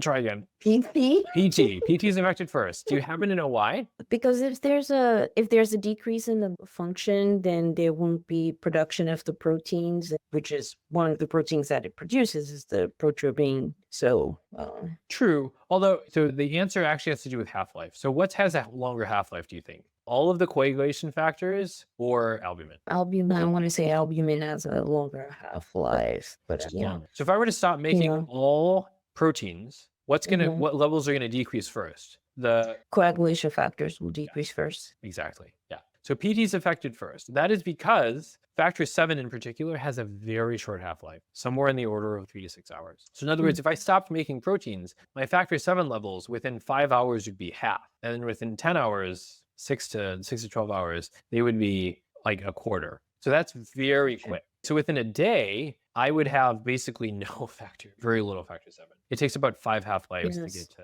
5 half-lives to basically reach steady state or to have something clear from your body, be completely cleared. Really quickly, is this why we would use PT instead of PTT? Yeah. Yes, because PT is affected first. I presume your PTT would also be affected, but yeah, the reason why I use PT is because factor 7 has the shortest half-life of all of them, or at least my understanding. As opposed to albumin, as IO pointed out, albumin has a very long half-life. So again, 5 half-lives to go from 100% to 0, or to go from 0 to 100%. That's like semi-common pharm question for step 1. So it would only take about 15 hours to get to near 0 levels for factor 12, like less than a day. But for albumin, 5 half-lives is like 100 days. That's almost 3.5 months. So if the liver stopped making albumin, the levels wouldn't fall for a while. Cool? All right. So Matan, acute versus chronic liver failure. So what lab values would you measure to differentiate between the two? And how would you use the results to differentiate between them? So you do your AST and ALT. The ratio of the two helps you differentiate between acute and chronic, and specifically some of the causes of acute. I just can't remember the ratios offhand. I think you're thinking like alcoholic versus viral hepatitis. I am, and I know chronic fits in somewhere between the ratio 1 and 2. So maybe I don't think I'm asking the question very well. If you were actually to differentiate between like synthetic failure, because again, remember liver failure and because the LFTs, although they are called liver function tests, aren't really telling you about the liver function. They're really just telling you about liver damage or biliary, right? / bilirubin production and conjugation. So like they're not really telling you about function. So liver failure isn't defined by a certain AST or ALT value. Liver failure is actually defined partially by synthetic function. Yeah. So then I would use the clotting factors for PT, INR, and albumin levels. Great. And so how would you differentiate? So what would if it was acute liver failure, what would be abnormal versus chronic? What would be abnormal? Given the half-lives, you'd probably have a normal albumin level and elevated PT, INR level. In which? And chronic would be deranged. Perfect. Yeah. Exactly. And that's exactly what you're supposed to do. Yeah. So you'd measure the serum albumin in PT. In acute liver failure, your serum albumin would be normal because it's got a really long, like weeks. versus PT would be up. Because again, if your liver stopped making coagulation factors, right, your factor 7 levels would fall basically in a day, within like 12 hours. Versus chronic liver failure, that would be enough time. So if it was now weeks to months, your serum albumin would be much lower, as well as your PT would still be high. Your PT would be high in both cases, but your albumin would be normal in acute liver failure because it hasn't had time to fall, versus in chronic liver failure, it would be low. Cool. Perfect. These are the things that I wish that I had known. And again, they're not that hard. They're really they're really not that. So we are back at our vignette. So what I want you guys to do is, again, revise your pathophysiological chronology in the next couple minutes, and we will talk about it again and wrap up. Cool. So I want to do something a little different for this one. So instead of telling you my pathophysiological chronology, I'm basically going to read this question as if I was reading it for like real. So just to give you a sense of what the sentence by sentence analysis would look like for this question. So we've got a 15-year-old boy comes to his physician for nausea and vomiting for the past 2 days after school potluck. So we can assume that he probably got sick from the potluck, but that would be my guess. So pretty nonspecific. Probably several of his classmates and teachers reported similar symptoms. So definitely something. So definitely some sort of foodborne illness from the potluck. It's usually the potato salad, whatever has got like dairy. Temperature is normal. Blood pressure is normal and pulse is normal. So in other words, he's had nausea and vomiting, but it's not so bad that he's like, that his heart rate, because again, his heart rate would be high first. So the real big one is that his heart rate is normal. On exam, there's mild sclerolectrus. So now you're thinking like, so he's got nausea, vomiting. So you would be thinking, this is at the time, because up until this point, obviously you have no clue that this would be like Gilbert, but this would be the first clue. Sclerolectrus, so he's got jaundice. So you're thinking, honestly, you might be thinking hepatitis. So I probably would have been thinking hepatitis. It's like hepatitis, maybe. And so abdomen is soft, non-tender, and mildly distended. So pretty non-specific. Soft, non-tender tells you it's not. We weren't really thinking he had peritoneal signs. And mildly distended, probably just because of his nausea. I don't know. That's not specific. So the labs are really the key here. So in this case, he's got high bilirubin, but his direct is low. And his alk phos, his AST, and his ALT are all normal. So that tells you that this can't be hepatitis. So we'll learn about how to recognize the different patterns of basically bilirubin or LFT abnormalities in general, but this would be an isolated hyperbilirubinemia. So specifically an isolated unconjugated hyperbilirubinemia. So there's really not that many things like that. The big ones would be hemolysis, or would probably be the most common. So in this case it would be Gilbert. And yeah, so I guess in fairness, I probably should have included his hemoglobin in this in retrospect, because in fairness, this could be hemolysis. And yeah, it'd be hard to tie that in with the potluck, but you couldn't eliminate hemolysis by these labs, because hemolysis would also look like this in terms of the labs. So cool. And so my pathophysiological chronology we already talked about. This is what it would be. And so any questions about that, about my analysis of that? Or you're like, nah, like that was not very good. This is how I would have analyzed it. Dr. Palmerton, I'm a little confused about how several of his classmates and teachers reported similar symptoms. Just saying bad thing. But then are we to assume that they all have Gilbert syndrome? Oh, sorry. Oh, I see. Oh, great question. By similar symptoms, I meant that they all were nauseous and vomited, not that they all had jaundice. That is a fair question. The sequence, though, is, yeah, similar symptoms, because we didn't hear about the jaundice until the fourth sentence question. Yeah, and what you said made sense, like syntactically. But it's a very good question. Yeah, I should have made that more clear. Reported similar. Yeah, that's a good question. Yeah, this is why I like to do this, because yeah, I can see it. Oh yeah, probably would have added the hemoglobin. Probably should have added. Yeah, on that, I had a question. Like, what if you have some type of like DIC or some type of some bacteria creating exotoxin that would cause a type of intravascular hemolysis? Would this be? But he'd be a lot sicker. DIC, to be that sick, you'd be a lot sicker. Like autoimmune hemolytic anemia would be the other one. It's a little bit less likely, but that would be the other one that I think would be possible. Would be autoimmune hemolytic. So in other words, to get that question correct, you would have had to have looked at the answer choices and determined hemolytic anemia. It doesn't make sense. Why would he have been asymptomatic until the potluck? Because he'd never had that kind of stressor before. Because there has to be some kind of stressor. So that's why it's like classically like a college student that's like pulling all-nighters, because you've never put that much stress on your body. Right? Okay. There's like and so we assume that the liver experiences that stress, and then in response, it just really just stops. Like the UDP glucuronidase transferase just stopped. Great question. Thank you. Other questions? May I ask one question? Of course. How is this different from hemolytic uremic syndrome? HUS? Oh, could this be HUS? Yeah, I guess, because the problem is that nausea, vomiting are very nonspecific, right? So someone eats something, they get nausea and vomiting, and then yeah. So I guess in theory it could, but they'd be a lot more sick. HUS is they get like the whole point of these labs is that it's like his vitals are normal. He's only got very mild icterus. He's otherwise just pretty well. He's just got little yellow eyes. That's classically how Gilbert is going to present. They shouldn't have really many other symptoms. But yeah, like HUS, you'd be a lot more sick. And yeah, because again, like HUS, classically, you'll get like neurologic problems and you get kidney problems and you'll get hemolytic anemia and thrombocytopenia and a number of things. That's the classic pentat. Oh, this is fun. Oh, I like this. I don't know how you guys felt.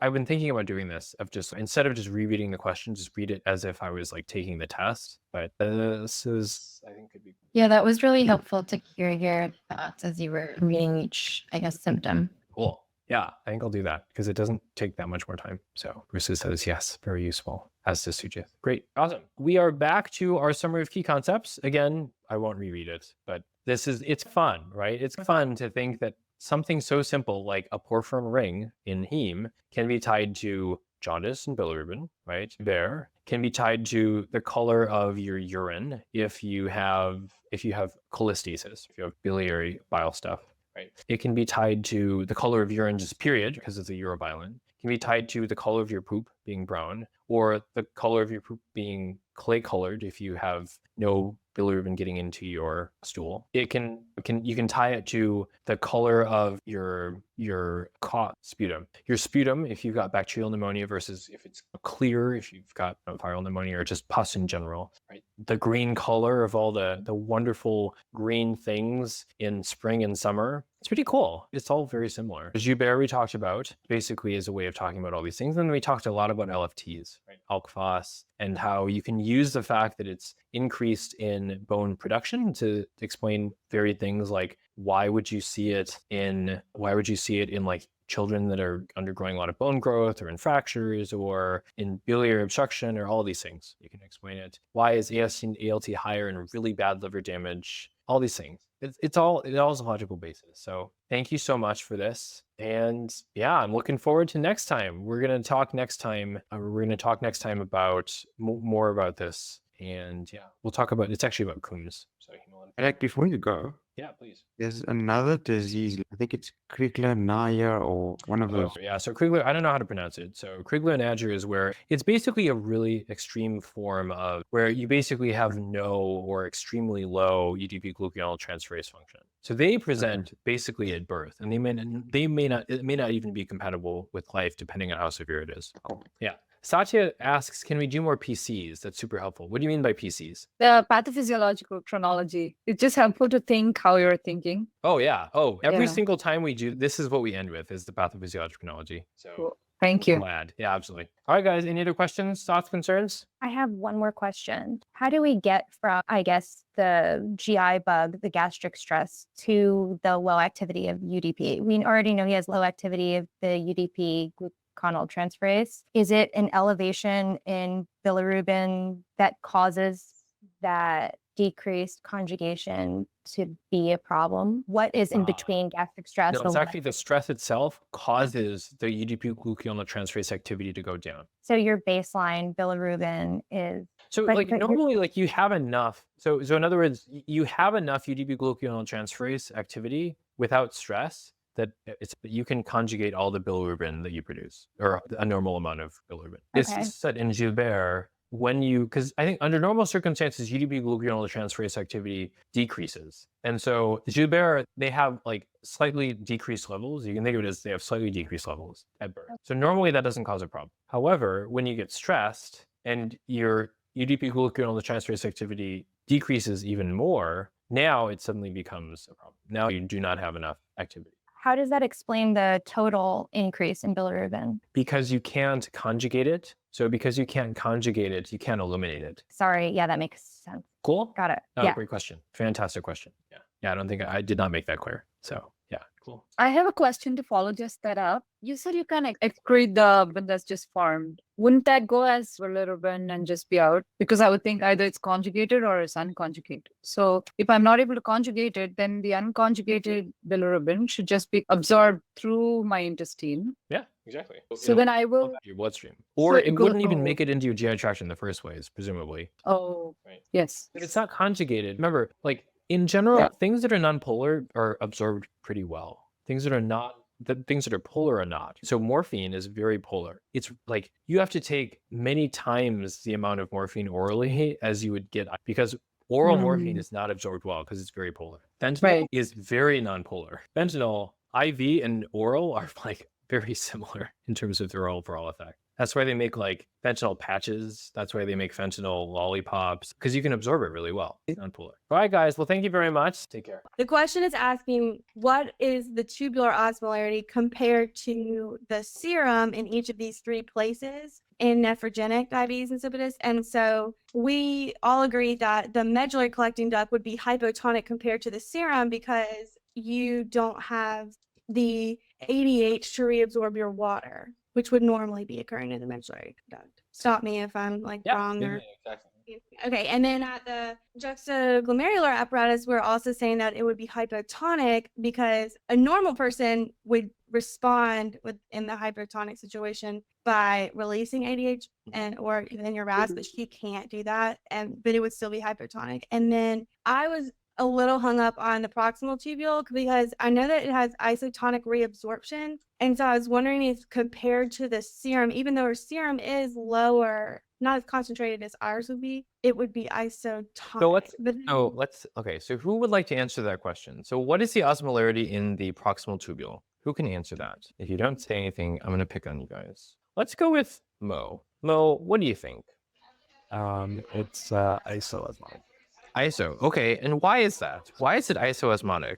Because of bulk flow, which was like everything goes through the basement membrane. That's like where the because everything goes through the basement membrane. That's true. But what about all the reabsorption? Like Melissa was saying, but what about all the reabsorption of that solute? Well, I'm going to pick on Maria. Maria, what do you think?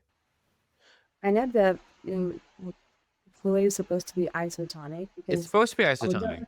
Yeah. Why? Yes, because you are in the glomerulus, you're putting a lot of water and solutes inside of the tubule. However, over 75% of it will be absorbed. Yeah. And it's probably isotonic, but probably isotonic, but we're not sure. Okay, so this is important, right? You got to be sure about this stuff because they're gonna push you. They're gonna give you lots of different choices, and if you're not sure, it's gonna be really tough. So let's make this really simple. So this will always be isotonic.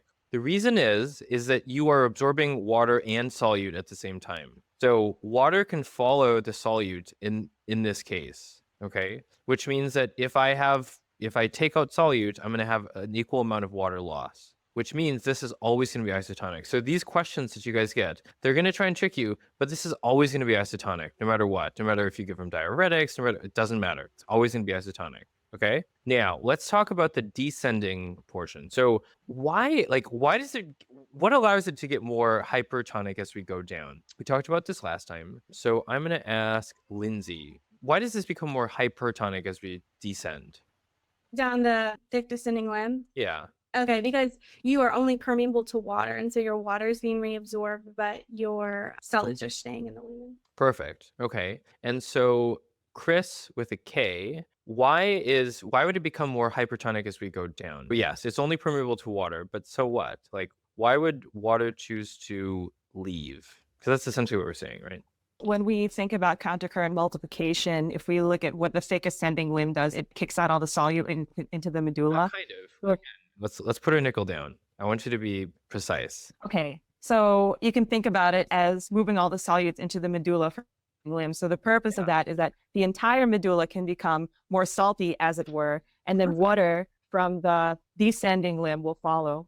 Yeah, that's great. That's fantastic. Does that make sense? I actually really like that explanation. So the thick ascending limb is basically salting the medulla. Never really thought about it that way, but that's true. We're salting the medulla, so water leaves from the descending limb. So as you get lower, it becomes more and more hypertonic. right? Now, so we posed this question last time. Are thiazides or loop diuretics more likely to predispose to hyponatremia, and why? Who can answer this question for me? I think it's thiazides because it doesn't interfere with the countercurrent multiplication. Okay, perfect. Can you explain? So thiazides because it doesn't. Okay, so what? Actually, I never fully understood that. I just remember it from like studying the PowerPoint, but I never understood it. So I wanted to hear it from this discussion. Sure. Can someone explain it? I bet Chrissy. Yeah, I knew it. Let's hear it. Okay, so thiazides work in the distal convoluted tubule. Yep.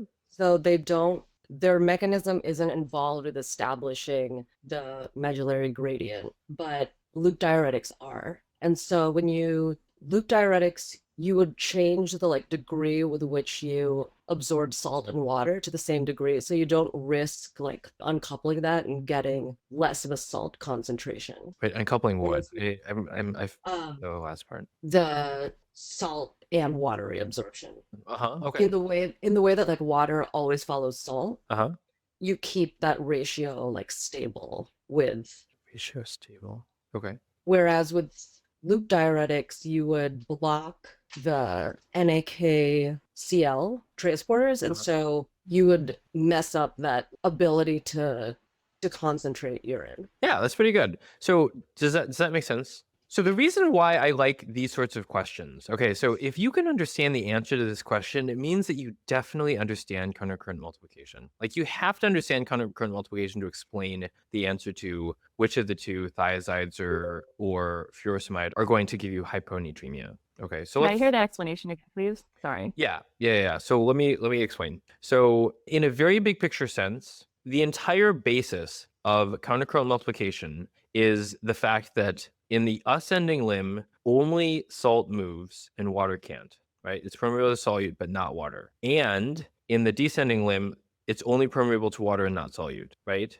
So those facts coupled with the fact that you have a sodium-potassium 2-chloride channel, that sets up all of countercurrent multiplication. If one of those things were not to be true, you couldn't have it. So in this case, you're blocking the sodium potassium. So in the case of furosemide, if you block the sodium potassium 2-chloride channel, they could easily ask you this question. They could ask you, what would be the osmolarity in the proximal tubule, in the distal convoluted tubule, and in the distal collecting duct?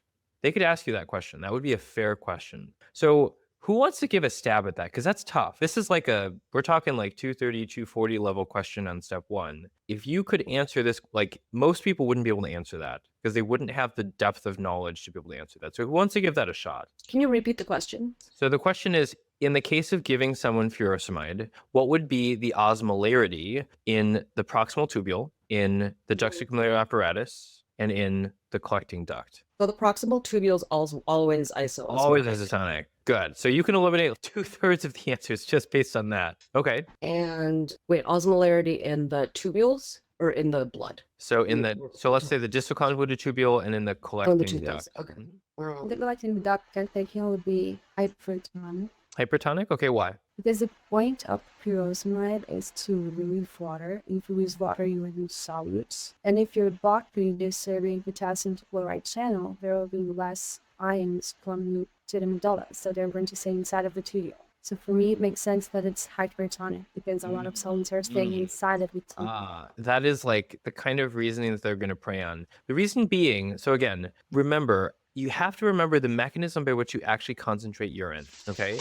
The way that you concentrate urine isn't that you stop reabsorbing solute. The way that you concentrate urine is that you reabsorb free water. So having more solute actually has no bearing on the osmolarity. Should have no bearing on the osmolarity. So that's not true. Who wants to give it a shot? I can try. So we said that in the presence of furosemide, right? So we're saying that the proximal tubule is isotonic. I think that the distal tubule will be more concentrated than in the picture, and the collecting, because you have blocked your sodium potassium 2-chloride channel, and so they don't have an opportunity to leave. So is it isotonic, hypertonic? So let's presume that it was completely blocked. Let's say that you poisoned all of the sodium potassium 2-chloride channels. Would it be hypertonic, isotonic, or hypotonic in the distal convoluted tubule compared to the proximal tubule?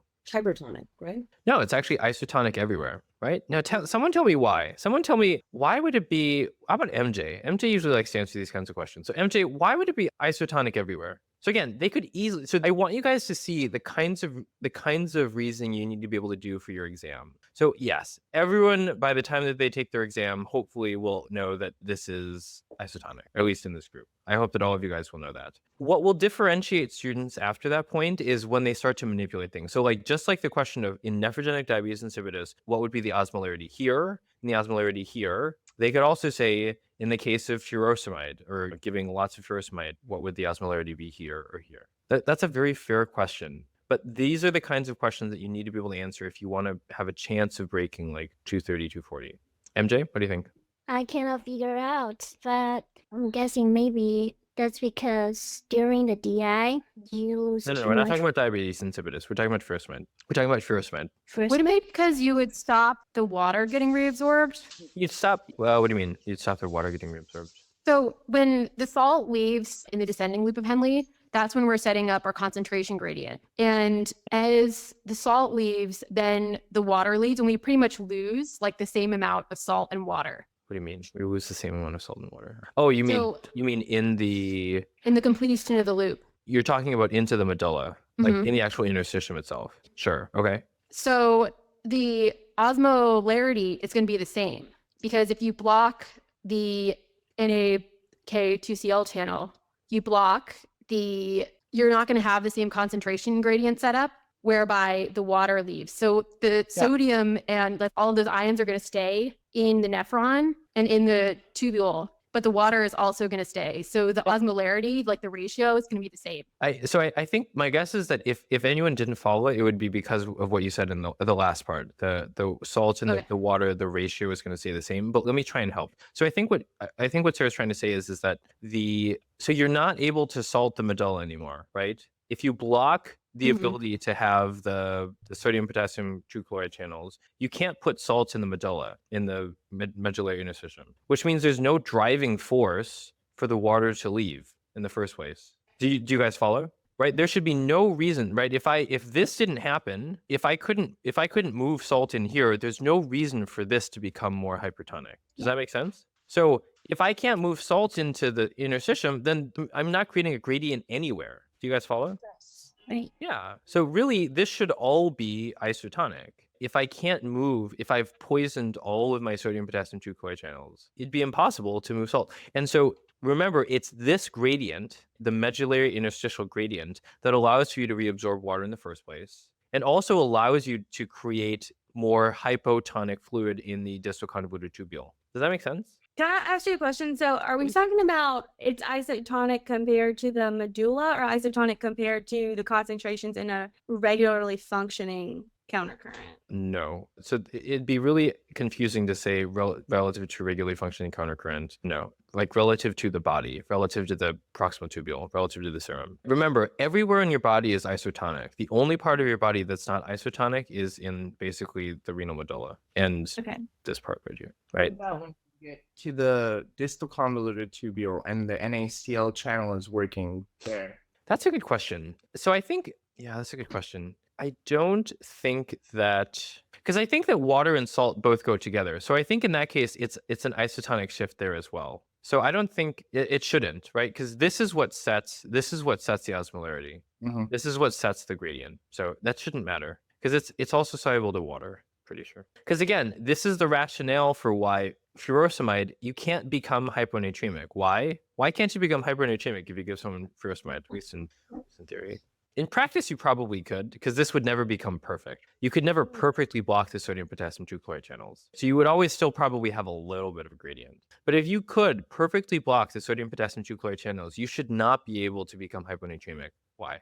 Mo, what do you think? Mo was telling me earlier that he knows all the answers to all these questions. We're going to have him explain. It's because they get to a point where the gradient shifts into the perfect score. The gradient shifts? What do you mean? Even with furosemide, you still need like more of the concentration in order to get smooth. But if you keep getting rid of like sodium, eventually it'll just stop and then it'll switch. That makes sense. So I'm not sure. I did not follow that actually.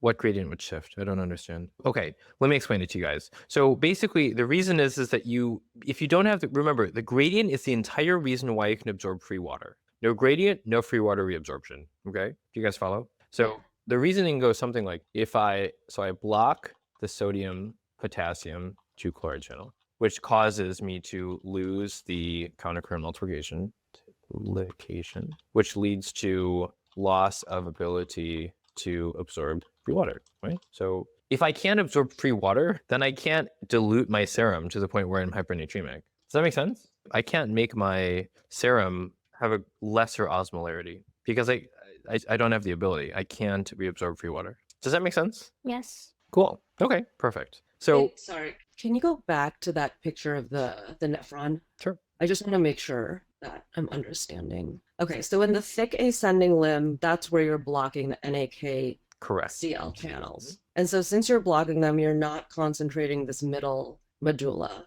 part. And so with the lack of that concentration gradient here, you're affecting the way free water moves in the descending limb. Perfect. Yeah, because remember, all I'm doing when I'm doing ADH is I'm putting water channels there. The water could, in theory, move into the tubule, right? It doesn't have to be absorbed out. The only reason that it's absorbed out is because there's a concentration gradient where the medulla is more salty than the tubular fluid.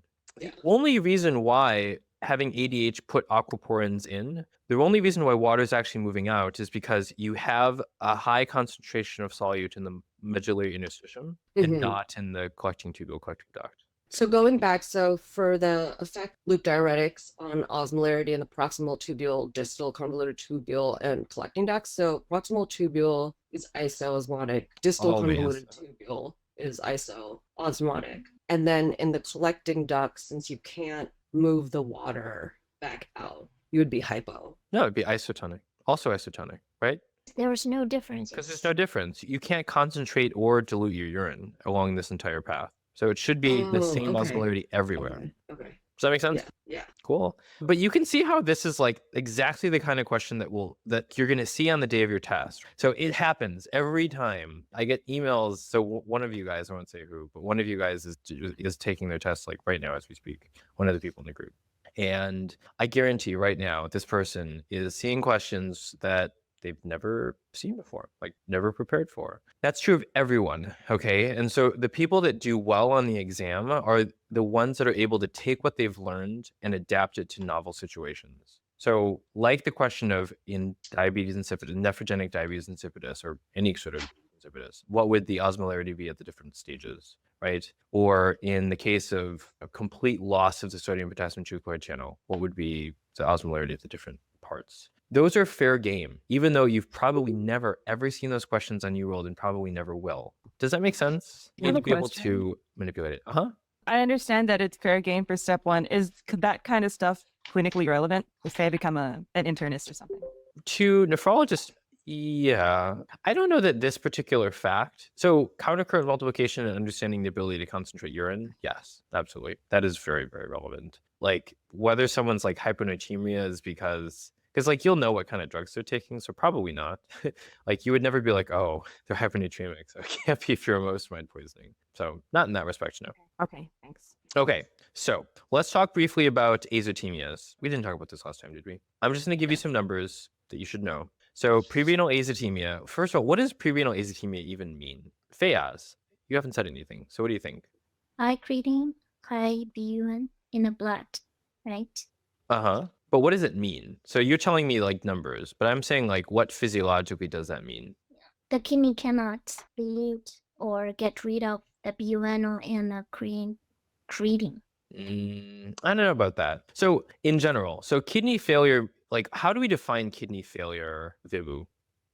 Kidney failure, inability to prevent like larger molecules like proteins from going into your urine. It's actually not how we define kidney failure. Can someone help?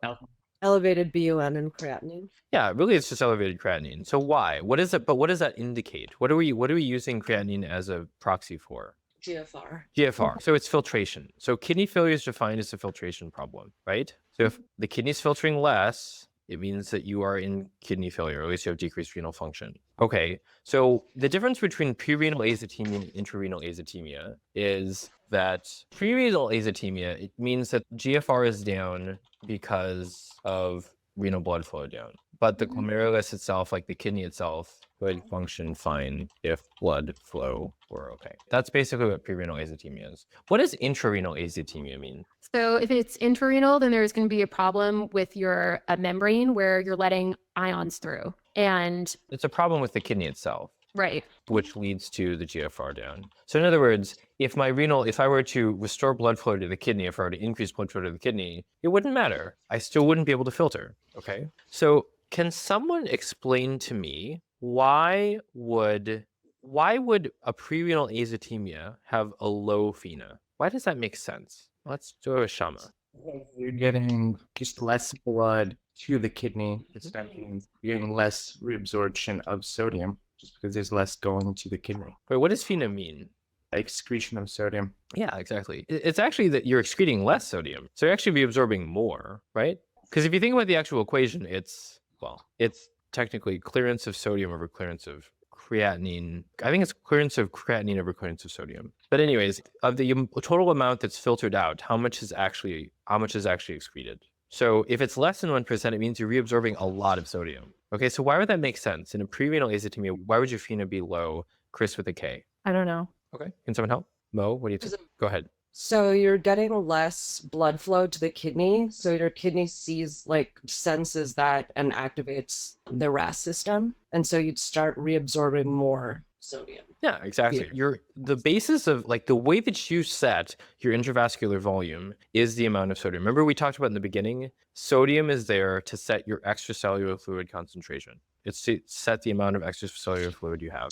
So the more sodium you have, the more extracellular fluid. The more extracellular fluid, the more intravascular volume. So the whole point here is that sodium sets extracellular fluid. So if you reabsorb sodium, it should lead to intravascular. That's the whole point. Okay. Now, in the case of intrarenal azotemia, why would the FeNA be up or would the urine sodium be up, Shama? Because you can't reabsorb the sodium easily now because there's dysfunction with the actual glomerulus this time. Yeah, exactly. If there's a problem with the kidney, if it was with the kidney itself, you're going to have problems all along it. So you won't be able to absorb nearly as much sodium. Perfect. Okay. So this is critical for you guys to understand, right? I want you guys to make sense of it. But again, you have to understand this for your test. Okay. All right. So let's kind of change gears. We're going to talk about hypersensitivity reactions. Okay, so what does a type 1 hypersensitivity reaction actually mean, Chrissy? So type 1 is when you encounter an allergen and you produce IgE in response to it. And those IgEs go and attach to your mast cells so that the next time you encounter that allergen, your mast cells are hypersensitized, and then the antigen will bind to the IgE and cause mast cell degranulation. Yeah, perfect. So basically a systemic reaction that's mediated by IgE. But yeah, perfect. You walked through the mechanism quite well. That was good. How about a type 2? What's the difference between a type 2 and a type 3 hypersensitivity reaction? Chris with a K. For a type 2 reaction, you have the antibody bind to a fixed antigen. That's going to be relevant later when you talk about linear IF and lumpy bumpy. And then for type 3, you have the antibody antigen complexes floating around. They bind together and they float around in your body. They deposit in your kidney and your skin and the other one. Anyway, they deposit in the body. Perfect. Yeah, exactly. So one is a bind to a fixed antigen versus in type 3, it's a complex antigen antibody complex. Perfect. How about a type 4, Maria? 4 is a late sensitivity reaction, so it's T cell. Yeah, perfect. This is relevant because they're going to ask this question of you give someone a PPD, and if you were to biopsy someone that had a positive PPD, what would you see? What would be the predominant cell that you would see? What's the answer? T cells.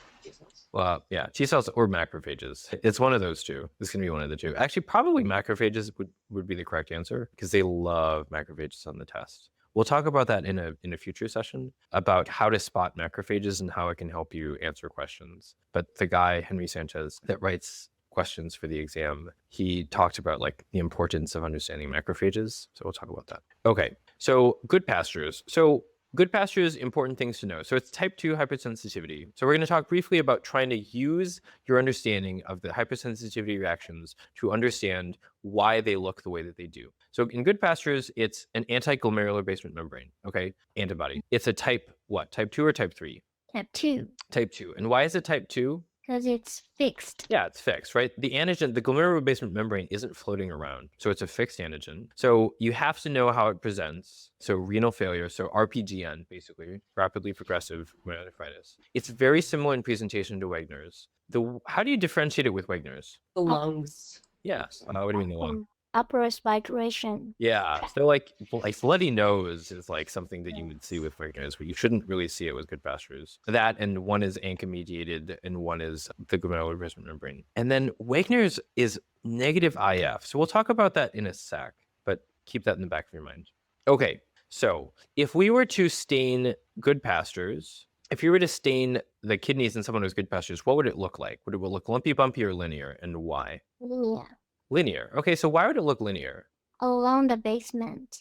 Yeah. So basically, you have antibodies that are going against the entire basement membrane. It's hitting the entire basement membrane, so it's going to be evenly distributed, right? Not lumpy, bumpy. Okay. In general, if you see a linear pattern, you should think good pastures. Like there's nothing else that looks like this, at least for step 1. Okay. So how about lumpy, bumpy? If something is lumpy, bumpy, what do we know that it is and why? It's definitely lymphatic. Yeah. Post-strap or something. So what does it tell us? Why would it be lumpy, bumpy? Why would that make sense? Because it's type 3 and they're just depositing anywhere. Yeah, So exactly. it's not like uniform. It's just going to be, Perfect. Yeah. So if it's a type 3 hypersensitivity reaction, you have these balls of antigen antibodies floating around. Okay, perfect. Who can explain to me why is there in Pauci-immune glomerulonephritis, why does it make sense that well, first of all, what does it mean if it's Pauci-immune? Means that we don't have antibodies to detect.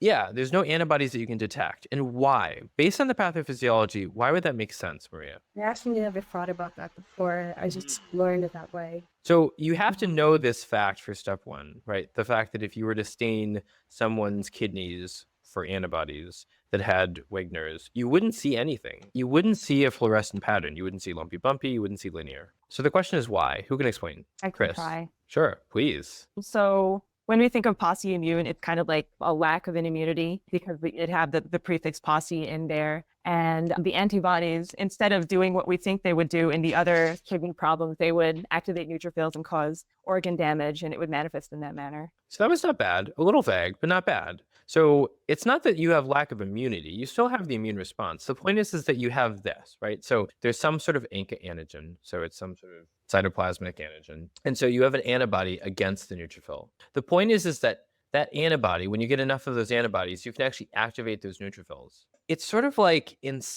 having a bunch of grenades. Like your neutrophils are sort of like grenades, and the antibodies are activating those grenades. So you don't really see the evidence of the antibodies there because the antibodies are gone because they've already done their job. Plus, they probably weren't in a large enough concentration to be stained. That would be my guess for why you don't see them. But the point is that you don't have, it's not the antibodies and the antigens they are not directly affecting the kidney. They're affecting the neutrophils, which are affecting the kidney. Does that make sense? Cool. Okay, perfect. So do some people just have more ANCA and that's why they get these? I don't know. I don't know that it's understood why. I mean, it's all autoimmune disease, right? Like, why do some people get like autoimmune disease? I don't know. That's like an open question in medicine. What is the pathophysiology of most autoimmune diseases? So I don't know. My guess is that falls under the category of no one knows yet, rather than we in this group just don't know. But has anyone ever told you guys why it's hypothesized that women in childbearing years have a greater amount of like autoimmune disease or like weird antibodies like lupus? So level increases. Because what? At estrogen level. Estrogen, maybe. So the idea. So again, there are holes in this theory, but this is something that maybe will help you remember that like it's women of childbearing years that are at greatest risk for autoimmune disease, particularly things like lupus. The idea is that because of menses, right? Like all cell death in the body, or at least the vast majority of cell death, is apoptotic, right? Planned, like clean, like cell death. In the case of menstruation, it's different. The cells are actually like, I mean, I guess I would assume it's like necrosis, right? Like you're losing the effect of the estrogen. But the point is that you have spillage of all of this like cells and cell contents. And so the idea would be that your body suddenly recognizes these like intracellular elements and then goes after them with immune responses. It kind of makes sense in the sense that how else can you explain that you would have antibodies against double-stranded DNA, right? Or like some of these intracellular elements that you would never expect the body to ever see. There are holes in that theory. But again, the thing I want you to remember is it happens in women of childbearing age. Can I say something? Last year, I had one class and it was about autoimmune diseases. And the doctor said that women that had Raynaud's or Kraft syndrome were less likely to develop acute cases of that disease when they were pregnant. Interesting. Huh. So why was for that example- hypothesized? For example, that specific doctor, she had Raynaud's, and she said that she accidentally got pregnant when she was like 24, 25, I don't know. And that during that time, and a lot of time afterwards, she didn't have any exacerbation of Raynaud's. Interesting. Huh. That, I mean, again, so that would lend, yeah, I wonder if that's true of other autoimmune diseases as well. That when you're not menstruating, I don't know. It's an interesting idea, right? They will probably never test you on that mechanism per se, but you definitely need to recognize who are the key populations that are going to get autoimmune diseases, and this will help. Yes. Okay, perfect. Another theory is about the estrogen may reduce the apoptosis of self-reactive B cells. That's why there was another reason for the disease come up during Say that one more time. child age. The estrogen level increases may reduce the apoptosis of self-reactive B cells. Reduce self-reacting. Reduce apoptosis Oh, I see. of reactive B cells. Huh, interesting. Oh, I see. So you're saying that women that are like menstruating or have Yeah. higher levels of estrogen are more, oh, interesting, are less likely to kill the bad B cells that could attack. Yes. Huh, Yes. that's kind of cool. I want to talk briefly about acute tubular necrosis and nephritic versus nephrotic syndrome. And then I want to go through questions. So I wanted to spend actually as much of this session as possible on questions because a lot of you guys are close to your tests. And I think part of it is knowledge, but I think part of it is like you guys really need to work on is going through questions and analyzing them and thinking them through in the 4 steps. So I want to talk about that. So briefly, let's talk about nephritic versus nephrotic syndrome. Nephrotic syndrome, I think the easiest way to think about nephrotic syndrome is it's an exclusion problem. This would be the pathogenesis to presentation question that I would have you guys put in your cards. But if you think about it, it's a problem of excluding proteins. So proteins leak through the glomerular basement membrane very easily. So because of this, this explains a lot of this sort of, I guess, side effects. So like you lose albumin, so you get anasarca. Anasarca is just total body edema. You lose antithrombin 3, so it's odd, but you're actually hypercoagulable, even though you lose coagulation factors and your PTT is very high. So this is weird, but these are things that you can use to identify nephrotic syndrome or things that they may ask you on your test. And you also lose immunoglobulin, so you're immunodeficient. But the picture I want you to have for nephrotic syndrome is you're just losing protein. It's an exclusion problem. You can't exclude proteins from your urine. Nephritic syndrome is different. Nephritic syndrome is if you think of the kidney or the nephrons as a bunch of things that are filtering stuff, because we said kidney failure is when you can't filter stuff. Nephritic syndrome is really just you can't filter stuff. So it's basically like kidney failure. So all of the things that you think of for kidney failure are going to be true for nephritic syndrome. So you're going to get azotemia, you're going to get oliguria because things aren't filtering through and you're not making urine, and you're going to get hypertensive. Why would you get hypertensive? Why would that make sense? Sarah, why would that make sense? So if you're not filtering, for example, sodium through, you're going to have like hypernatremia and hypertension secondary to that. Yeah, exactly. Because again, I love it. You talked about sodium, right? And sodium sets what again? The extracellular fluid volume. So sodium sets the extracellular fluid volume, which is setting our intravascular volume. Because your intravascular volume is 1/4 of your extracellular fluid volume. Perfect. Okay, let's talk briefly about ATN because it's going to show up in one of the questions. So in acute tubular necrosis, what's the most common cause of acute tubular necrosis on your test, right? When you take your test in a week and a half, what's going to be the lead up for acute tubular necrosis?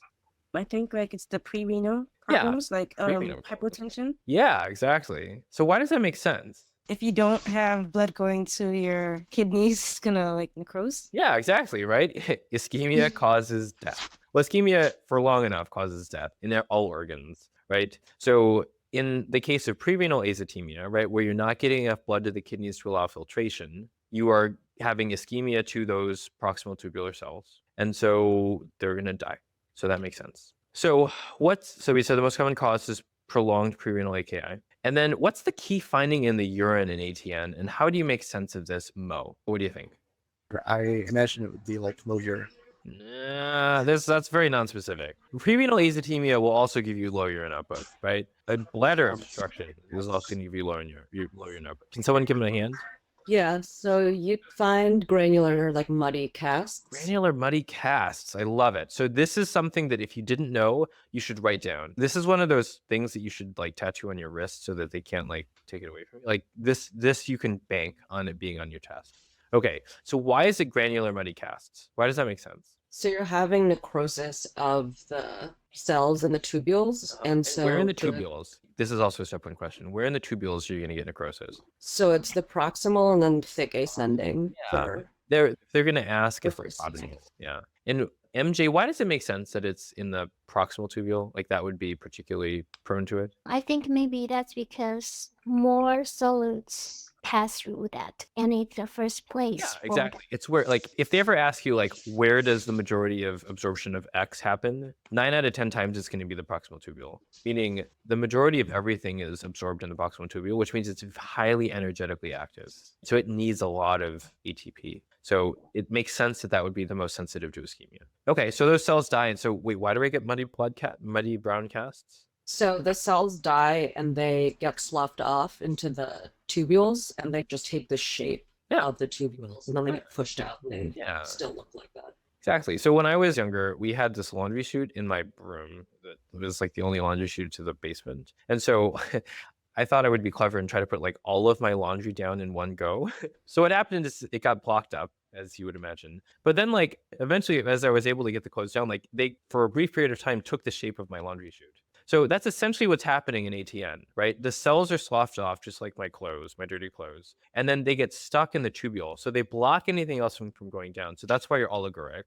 And then eventually when they pass, they take the shape of the tubule, just like my clothes took the shape of my laundry chute. Does that make sense? So they're going to sometimes ask about the different phases of ATN. And Chris, to your point, this is actually very clinically relevant because you need to be aware of this, because when people have ischemic ATN, they're going to end up peeing a ton, and you need to know why.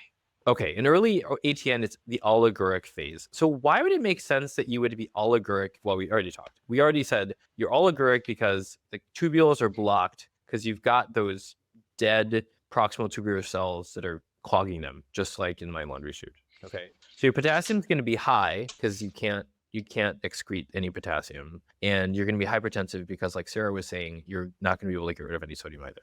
Okay, so the one that's difficult to understand is the late ATN, or the non-oliguric phase. So you're going to be polyuric and you're going to have low potassium. So can someone tell me why that would make sense that you actually, it's odd, but in ATN, you're like at some point you're going to start peeing out a ton. So how about Lindsay? Can you tell me why it would make sense that you're suddenly like peeing out a ton and your potassium's low? I think that it may be in response to trying to deal with hypernatremia. Oh, so you think it's a response? Not really a response so much. Can someone help? Can I? Please. Yeah. So let me go with your laundry chute analogy. I love it. You block your laundry chute, and so your attempt to solve it is you make 3 other laundry chutes, and then all of a sudden your original laundry chute unclogs. So now you have 4 laundry chutes all shooting out. That's nice, but you don't actually make more nephrons. So it's actually not that. So the reason is because you're making more, you're regenerating the cells, right? So it's sort of like, so we're gonna have to get rid of the laundry chute analogy at this point because it's not gonna help you understand it. So the reason is that the cells themselves, like, so a mature proximal tubular cell, if it's like at the top of its game, it's gonna be able to reabsorb a ton of stuff, potassium, other solutes. Now, if it's an immature cell, would you believe me that it's not going to be able to reabsorb as well as a mature cell? Mm-hmm. Yeah, exactly. This is the same. Yeah, this is the same principle for like why kids, when they have like a GI infection and their GI tract like sloughs off, this is why they'll still have watery diarrhea for a while, even if the organism's been cleared, because the cells themselves are immature or immature. So in this case, the proximal tubular cells are immature, so they can't reabsorb stuff as well. So because they can't reabsorb stuff as well, they can't reabsorb solute, so you're going to lose water. Because water follows. Alec, I just love this explanation because these answers me a huge question my customer asked me. Perfect. I love it. That's fantastic. I'm really glad that you said that. Yeah, because right, the explanation, like you can make sense of all of this. The reason why I want you guys to see as many explanations like this as possible is because I want you to see that it's possible to learn all of medicine like this. So, but you're also going to lose, so you're going to lose solutes and lose potassium. Make sense? Okay. We're going to talk briefly about aldosterone escape. So what is aldosterone escape? So when you have a lot of fluid in your system, like high blood volume, your atria sense the stretch, and then they secrete ANP, which helps natriuresis. Yeah. In other words, natriuresis. So it's funny. My wife is Korean, but she studied in Austria, so she speaks German because she studied violin in Austria for like 5 years. There's like a handful of things that she says that are kind of odd. One of those things is natrium. So like we were talking about something and I was like, oh, it's like really salty. She's like, yeah, well, the natrium is really high. I was like, excuse me? Like, I don't understand what you just said. She obviously meant sodium, but I guess in German they say natrium or something, some equivalent. So natriuresis means like sodium loss. Does that make sense? That's why I brought that up, because like we still use the root. Okay, so the reason why we're going to talk about aldosterone escape is because the reason why it even matters, because like I was like, why would we even talk about this? So the idea is that in the case of primary hyperaldosteronism, do you get a lot of edema?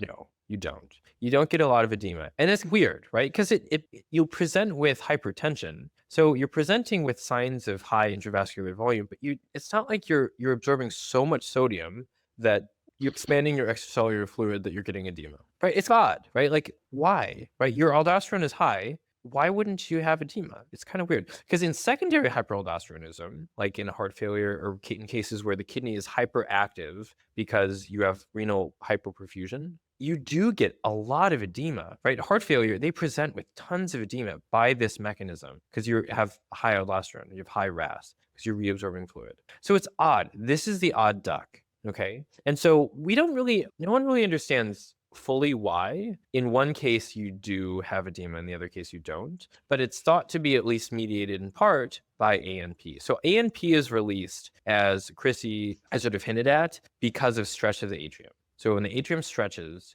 you release ANP, and ANP causes you to pee out salt more, natriuresis. So that it counteracts the amount of salt that you're reabsorbing with the aldosterone. You're peeing out that salt. So you're at you reach a steady state. Cool. So I get this question a lot. I wanted to just talk about it briefly to all of you guys because this comes up a lot. So what is aldosterone escape? It is the mechanism that's posited for why in primary hyperaldosteronism you don't have a lot of edema. What if you could walk into step 1 already knowing you'll pass? I've watched students transform from failing practice tests to comfortable passes in just 3 weeks. In my next video, I break down the exact 10-step framework that virtually guarantees you'll pass.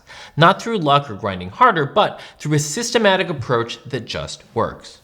Click here to watch how to virtually guarantee a step 1 pass and get the system now.